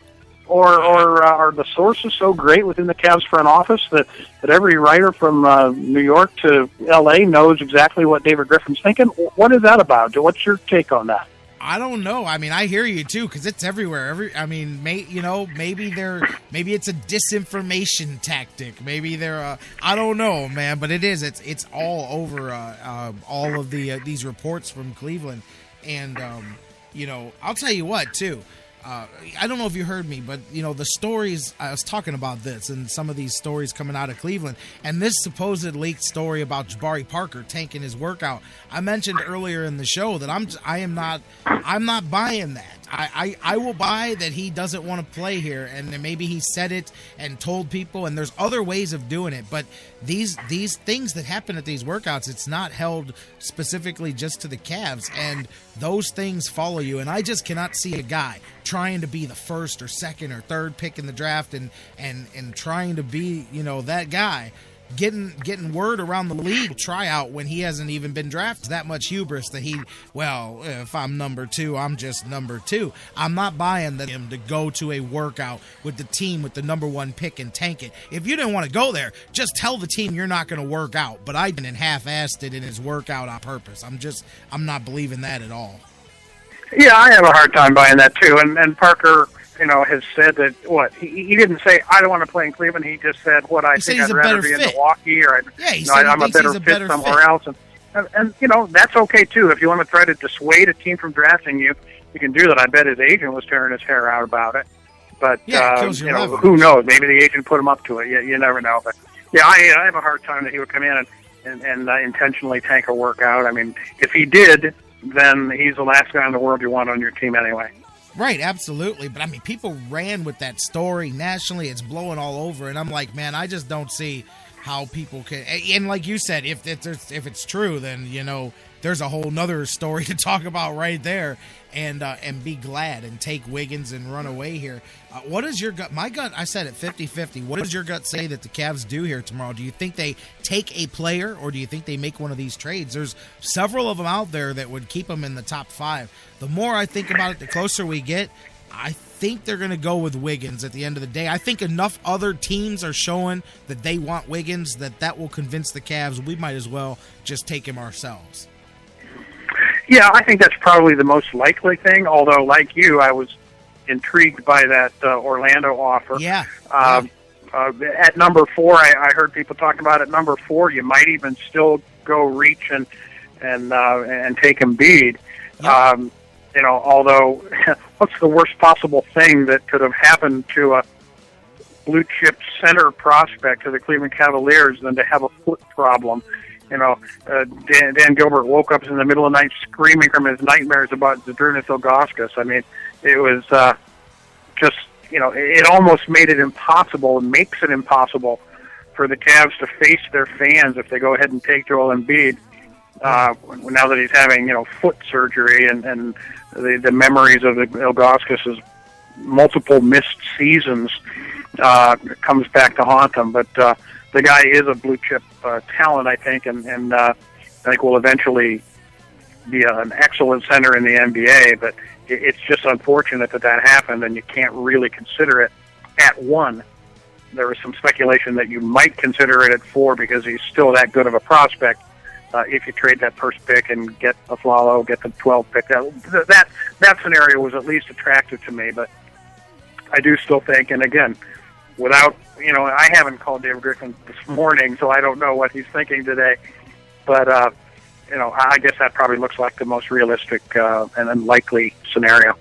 Yeah, I mean, if they don't think that's the guy, because that's an interesting trade, because some of the names, we've heard McDermott, some of those other ones, you can get a guy with that other pick. You can still take a shot at Embiid there, because as you mentioned earlier about all the reports coming out of Cleveland, that was one of them, was that before the injury was uncovered, that the Cavaliers had already made up their mind after that workout that they were going to draft Embiid. So, and I believe that, because I heard the same thing. I mean, when he worked out, I heard that he blew them away physically with what he showed. And that's why, even with the injury, teams are considering, man, how high can I take this guy without it being too high? Because the upside is there. But, man, like you said, there's no way, man. I mean, whether you want to go back and look at guys like Bill Walton, look at Z, look at the number of guys, Sam Bowie, so many guys that have had the foot injuries and problems, and it's crippled whatever potential they had. Even Z, I mean, yeah, he was fixed eventually, but he was one surgery away from being done,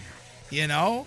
I mean, exactly, yeah, I had multiple surgeries and multiple, fully missed seasons and parts of other seasons missed. So, yeah, it's a nightmare for a guy like that if you think that there's any possibility that the problem will be a chronic one as opposed to a one-off. And it's just, when you have the first pick, you just aren't in a position to take risks like that, unfortunately. You feel bad for the kid as well, because it's going to cost him a bunch of money, and you hope that eventually he can, stabilize it and end up being a force in the league for a while, because he looks like a real blue-chip talent. And here's the other question I brought up earlier. It'll be my last one to ask you about the Cavs here is, for 2 or 3 years now, nationally, locally, everybody has looked towards this draft coming up and the talent that was in it and these pieces that were going to be there, the depth of great talent that was going to be in this draft. And I remember, you would think about last year, how many people said when the Cavs got that pick that they said, well, too bad it's not next year, in that draft coming up. So part of me says, man, people have been looking forward to this draft for so long. Sometimes as we talk about, you outsmart yourself a little bit when you start talking about making trades and trading down and picking up multiple picks. Sometimes you outsmart yourself by not just taking the guy that you've been looking at for 2 or 3 years and targeting all along with that number one pick. So part of me wonders if that's not the case too, because look at how long that people have been anticipating the talent in the first round of this draft. Yeah, no doubt. And I think, the first thing I thought about when I started hearing and talk about the Cavs trading down was Cleveland Browns' past draft. Yep. We've got pick number 4. There's supposedly 4 elite players in this draft. Don't overthink it. Just take one of them. We end up, picking 8th, and we got a good player. We picked up a first-rounder next year, and all that's well and good. But there were 4 elite players in this draft. We didn't get one of them. Don't trade out. Now, a lot of people say that there's 5 or 6, elite players in this NBA draft. Get one of them. Don't overthink it. Yeah. So I agree with you. You can make it more complicated than it is. There's some great players at the top of this draft. You're at the top of this draft. Don't blow it. Just get one of them. So that's why I think that they will probably just take Wiggins and be done with it and try to add some other free agents, and they've got a lot of maneuverability. They've got a lot of flexibility. It's not just the first pick that they've got. It's the first pick, a whole ton of cap room, and other assets that they could use in other trades, like future first-round picks that they've accumulated over the last few years. And speaking of trades, one other thing that we haven't talked about today that I'm just going to throw out there, this was Dion Waiters himself speculated yesterday that he feels strongly that either himself or Kyrie Irving will be traded, and possibly on draft night. But, Dion Waiters himself is, and I mean, it's not like you don't need to be clairvoyant to see that it's possible that they've decided that these two just can't be on the same team and they're going to trade one of them. But, interesting that Dion Waiters said that. He's definitely, under the belief that one of the two of them will be traded before they finish reconstructing this team. And that's interesting, too, because that opens up a whole new, line of thinking there. Yeah, it does, and there's been a lot of speculation about that, although it hasn't been coming directly from the players involved. That makes it, a little bit more serious, and maybe there has, in fact, been some conversation with his agent or other people about that. And certainly I think people around the league recognize what you get with Dion Waiters. is a some offensive punch, and a guy that can really that can score the ball and take it to the rack, and we know he can do that, so he has value. And there may be some it's been speculated for a couple seasons now that you've got too many players on the Cavs backcourt that need the ball in their hands to be effective, and that doesn't really work out from a team standpoint. So, and I imagine that Blatt's input into this thing is going to be key to whether they do or don't do that. He's an offensive-minded guy, and he's got some offensive-minded players there, especially waiters. I'm sure his input is being sought and considered, and he may have the final say in how they do that. Tell you what, that's kind of what you just said is why I was a little bit surprised to hear Deion say that yesterday, because one of the things supposedly that Blatt used to sell the Cavs on him was a plan that he put forth to them of how he thought they could play together and coexist next season on the same team, and not only coexist but thrive working together. And that was supposedly one of the main things that sold the Cavs on David Blatt. So then when I heard that, I was a bit surprised, because I said, oh, well, I kind of thought maybe the new plan was to go forward with these guys. So it'll be interesting. The next, day and a half here will be very interesting, because it all kind of sets the stage before you can even look ahead to what happens after July 1st. I think a lot of teams, not just the Cavs, I think it'd be very interesting to see some of these teams jumping all over themselves to make some moves tomorrow evening. Yeah, that's right. A day or so from now, we'll have a much better idea of what that David Blatt plan looks like, and when we talk next week, we can kick all that around. For sure. Hey, before we go, Indians. Tonight, of course, Corey Kluber taking the mound. Talk to me a little bit about the odyssey that was last night's 5-hour, 32-minute voyage through Arizona baseball, nighttime baseball. And, man, that was if you take away the fact that we lost, I mean, if we had won, you'd be going, wow, that was an incredibly dramatic game there yesterday, Yeah, and I gotta admit that I had a particularly exhausting day physically yesterday, and I couldn't hang.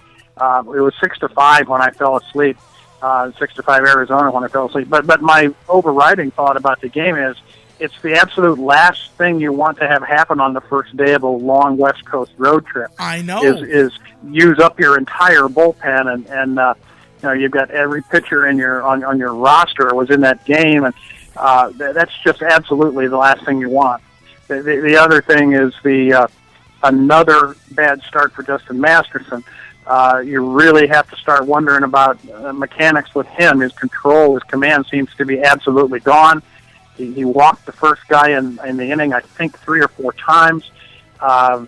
It was just a very kind of discouraging performance for him.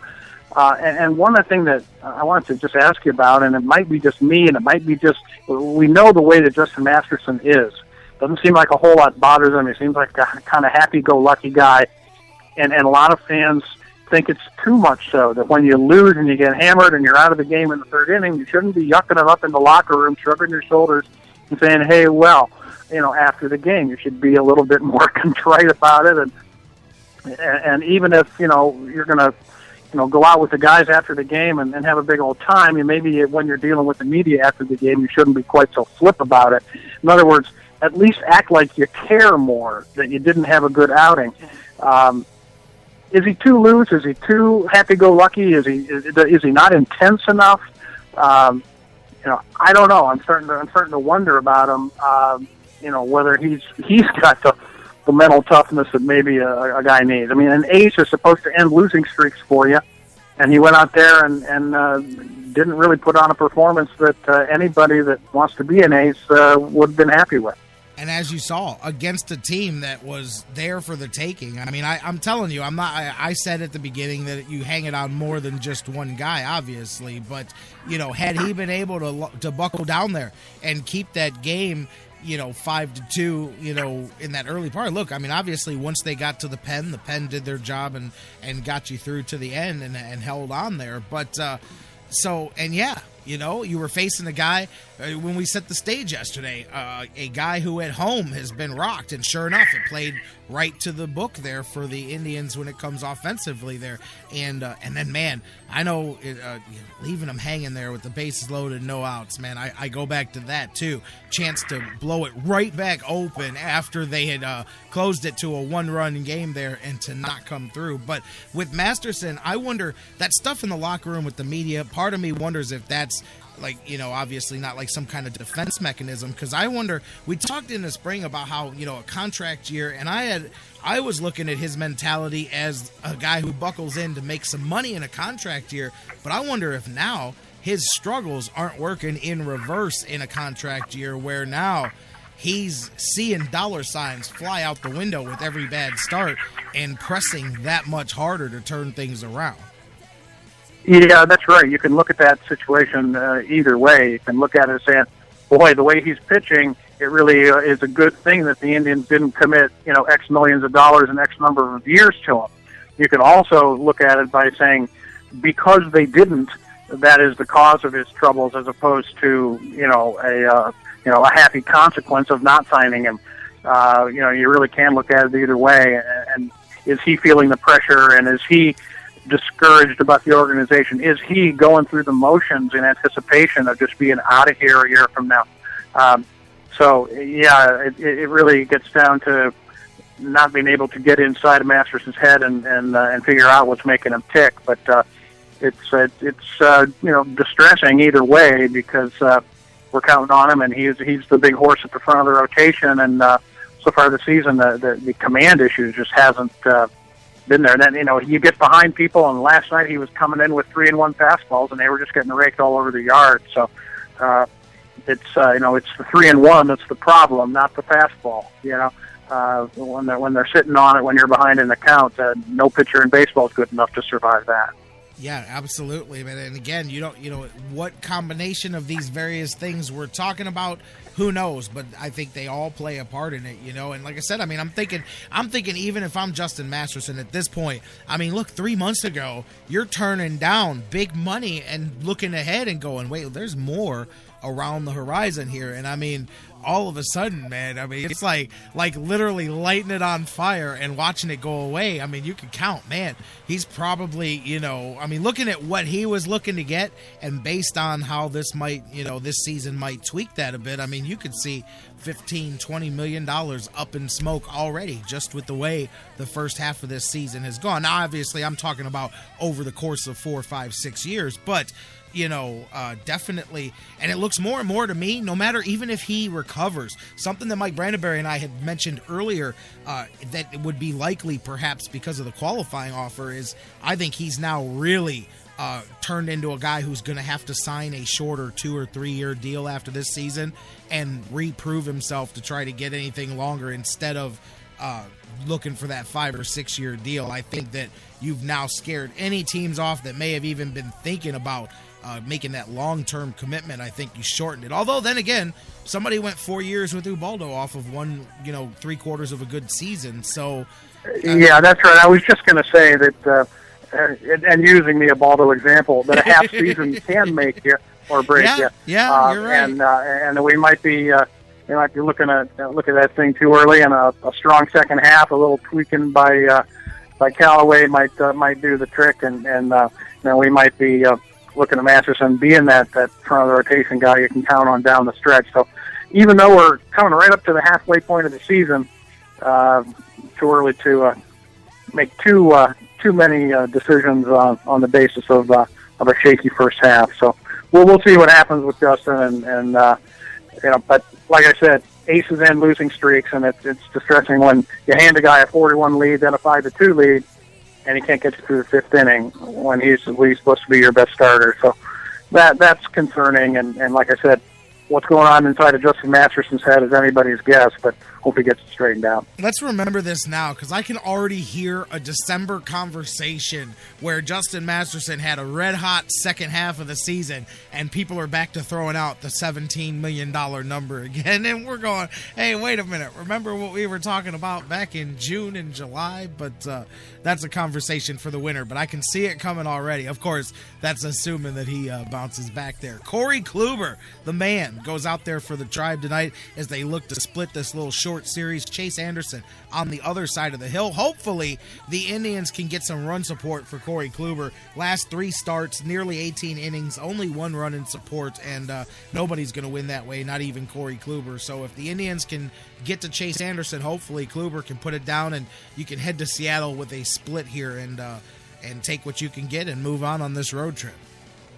Yeah, that's true, and hopefully what you need is some length out of him tonight to get that bullpen some rest. Like I said, pouring through every guy you've got out there on the first game of a 9-game trip or 8-game trip, I guess it is really tough to come back from and can screw you up for the whole trip. But yeah, it'd be nice to see them get a strong 7 innings out of him. And I guess the other good thing coming out of it, not only Carlos on base 6 times out of 7 at bats, but seeing just 7 at bats for Lonnie Chisenhall, he went 2 for 7, and he's now down to 6 plate appearances away from qualifying for the batting title. So, and if he qualified today, he'd be about 24 points ahead of his next closest competitor. So, we're counting that down. By the time they get home from this road trip, that ought to be done. You can pick up about 1 plate appearance a game if you're getting 4 at bats a game, and so we'll see if by the time they get home, Lonnie Chisenhall sitting on top of the American League batting race.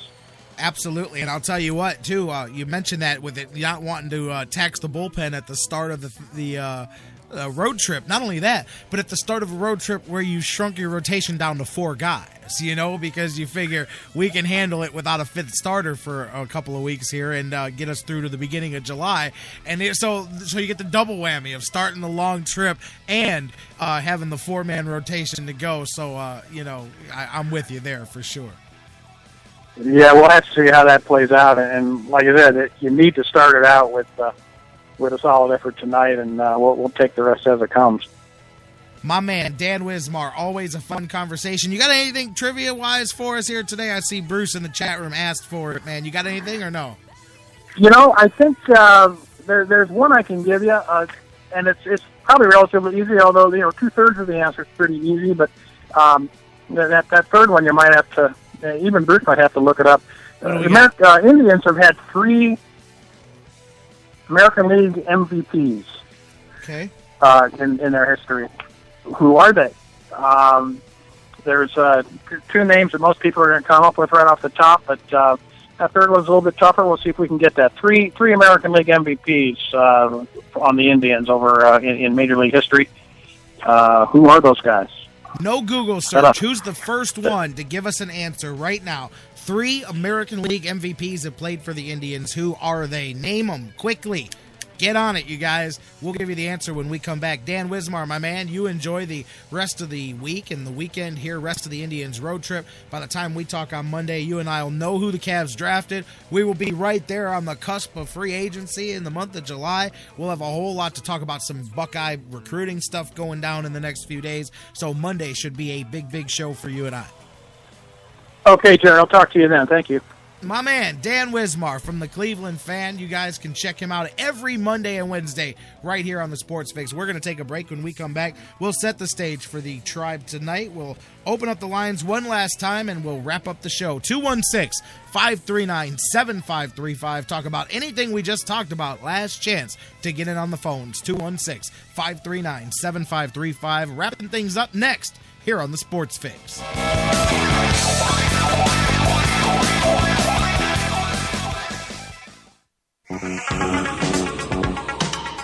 The Sports Fix. A shadowy flight into the dangerous world of a man who does not exist. The Sports Fix. A young loner on a crusade to champion the cause of the innocent, the helpless, the powerless, in a world of criminals who operate above the law. The fix is in. The Sports Fix will be right back. As we head into this break, I just want to remind you the Sports Fix proud to be partners with Quick Lane at Valley Ford Truck, 5715 Canal Road, just under the 480 bridge in Valley View, Ohio. Bill Hershey and Bill Opalich, I tell you about them each and every day. They'll take care of you. Number one, huge Cleveland sports fans, but they're good people, hardworking people, trustworthy people. I don't just come on here, I tell you this all the time, I don't just come on here and talk about places and people that want to buy advertising on the show. I talk about people and products that I believe in, and Quick Lane at Valley Ford Truck is one of those places. Whether you've got a truck, car, van, commercial vehicle, big or small, it doesn't matter. They'll fix them all. They're the home of the low price tire guarantee. Find a matching set of tires cheaper anywhere else, and they'll match the price guaranteed, no questions asked, no matter what it is. Hey, and they understand in 2013 that there's transportation issues. People need to get to school, to work, to daycare. All those things need to get done, and the car needs to get fixed, and they'll figure out a way to make that happen for you. Check them out, quicklane.com/Valley Ford Truck, and find out that life really is better in the Quick Lane. Hi, this is Patrick Borlow from Cleveland Lake Cream Monsters, and you're listening to the Sports Fix. Bike nights are back at Harry Buffalo North Olmsted. Rev up your hogs and head on down to Harry Buffalo North Olmsted every Monday night from 5:30 to 9:30. Enjoy $3 drinks and beers, $5 pizzas, and crazy wing specials for all bikers. Hot bikes, good friends, and great times are waiting for you. 4824 Great Northern Boulevard in North Olmsted, right outside Great Northern Mall. Monday bike nights at Harry Buffalo, proud sponsor of the Sports Fix. Harry Buffalo, join the herd. The Sports Fix is now available every day on the world's largest internet radio service, iHeartRadio. Download the free iHeartRadio app, subscribe to the show, and get your fix. Indians fans, GV Art and Design has unleashed their new baseball collection. This summer, you've got to have one of the hottest baseball shirts available. GVArtwork.com, bringing it full force to the plate for baseball season this year. Whether you check them out online, GVArtwork.com, use the sales code FIX10, FIX10 to save 10% on your total purchase. Whether you go to their store in Lakewood, check them out at the Cleveland Indians team shops, and so much more. GV Art and Design. It's not just a shirt, it's a statement. Portions of the Sports Fix brought to you by Quick Lane at Valley Ford Truck, home of the low price tire guarantee. QuickLane.com/Valley Ford Truck.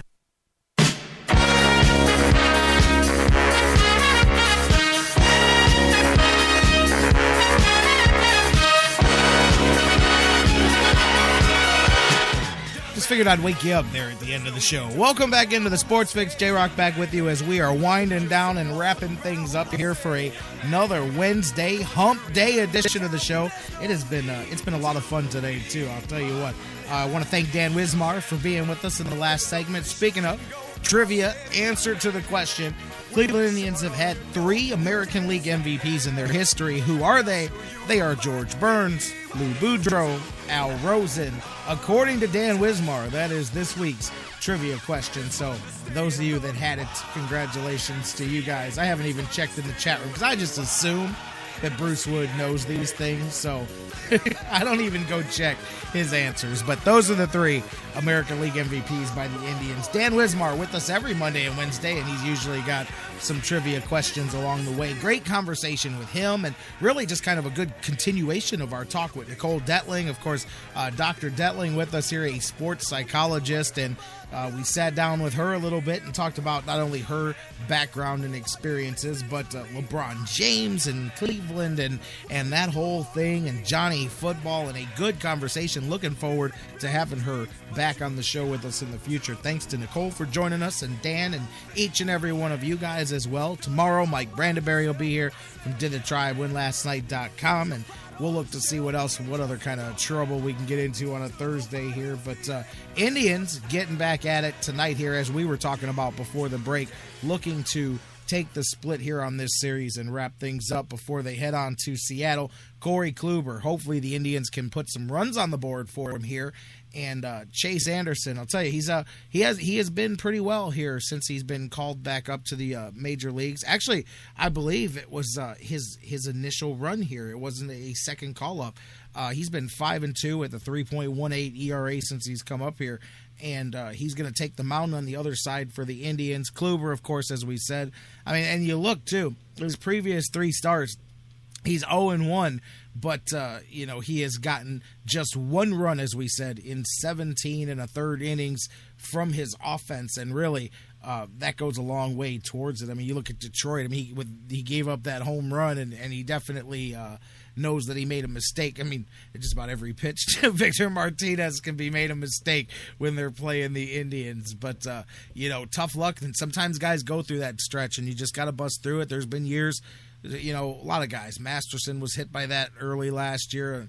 A lot of the no decisions and the offense not being there at first. And so, hey, Kluber's a guy that can push through it here. You got to take this here. You can't go lose 2 here to Arizona. And the other good thing about Kluber being up tonight is what we were just talking about with the bullpen. He's got to eat some innings up here tonight, and he's the guy that can do that. He's that consistent spot in your rotation. You're going to need 7 strong, maybe more. Get through 8. I mean, you've really got to suck up some of that bullpen strain that was put on already yesterday here. As we said, last thing you want to do is fry out an already stressed bullpen on the first day of a long road trip like this. So Corey Kluber can go out there. I'm sure he's the guy that can go out there and make it happen, and they've got to come through with runners in scoring position.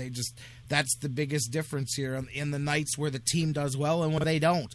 That's one of the biggest differences, along with the defensive play, is when they hit with runners in scoring position when they come through there, and they're going to have to do that here tonight against Chase Anderson. Go out there, and you know what, too? Youngsters against the Indians tend to do well for whatever reason you want to chalk that up to.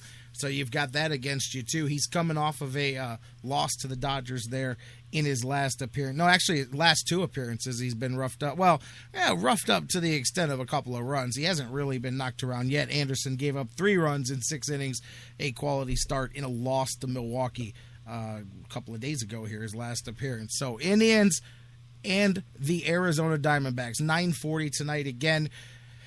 I'm not even going to set myself up for failure here. It's going to be late night baseball again, I'm sure. But, that medium starting time here tonight. We'll see how late they play. They decided to give you 5.5 last night. Who knows what they go for you. Bruce with the stat, 4 for 16 last night with runners in scoring position. That tells you all you need to know. I'll tell you, you cannot load the bases with no outs on the road, have a pitcher on the ropes, have a game on the ropes, ready to blow the thing open and let a guy off the hook like that. You just can't do it. But we'll see what happens. We'll talk about that tomorrow. Mike Brandenberry will be here. We'll talk about the Cavs as we will be on D-Day. It is time for the NBA draft tomorrow.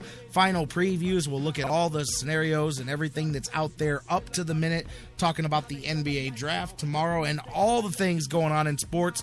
Where else? You guys know where I'm going. Same bat time, baby. Same bat channel. Live at noon tomorrow here on the Sports Fix. Enjoy late night Indians baseball tonight and come back here tomorrow. Whatever you do, hey, whatever you're watching, whatever you're into tonight, Wimbledon going on, whatever it is, World Cup, come back and talk to us about it live tomorrow right here on the Sports Fix. We love you, Cleveland. Go Tribe. We'll see you tomorrow.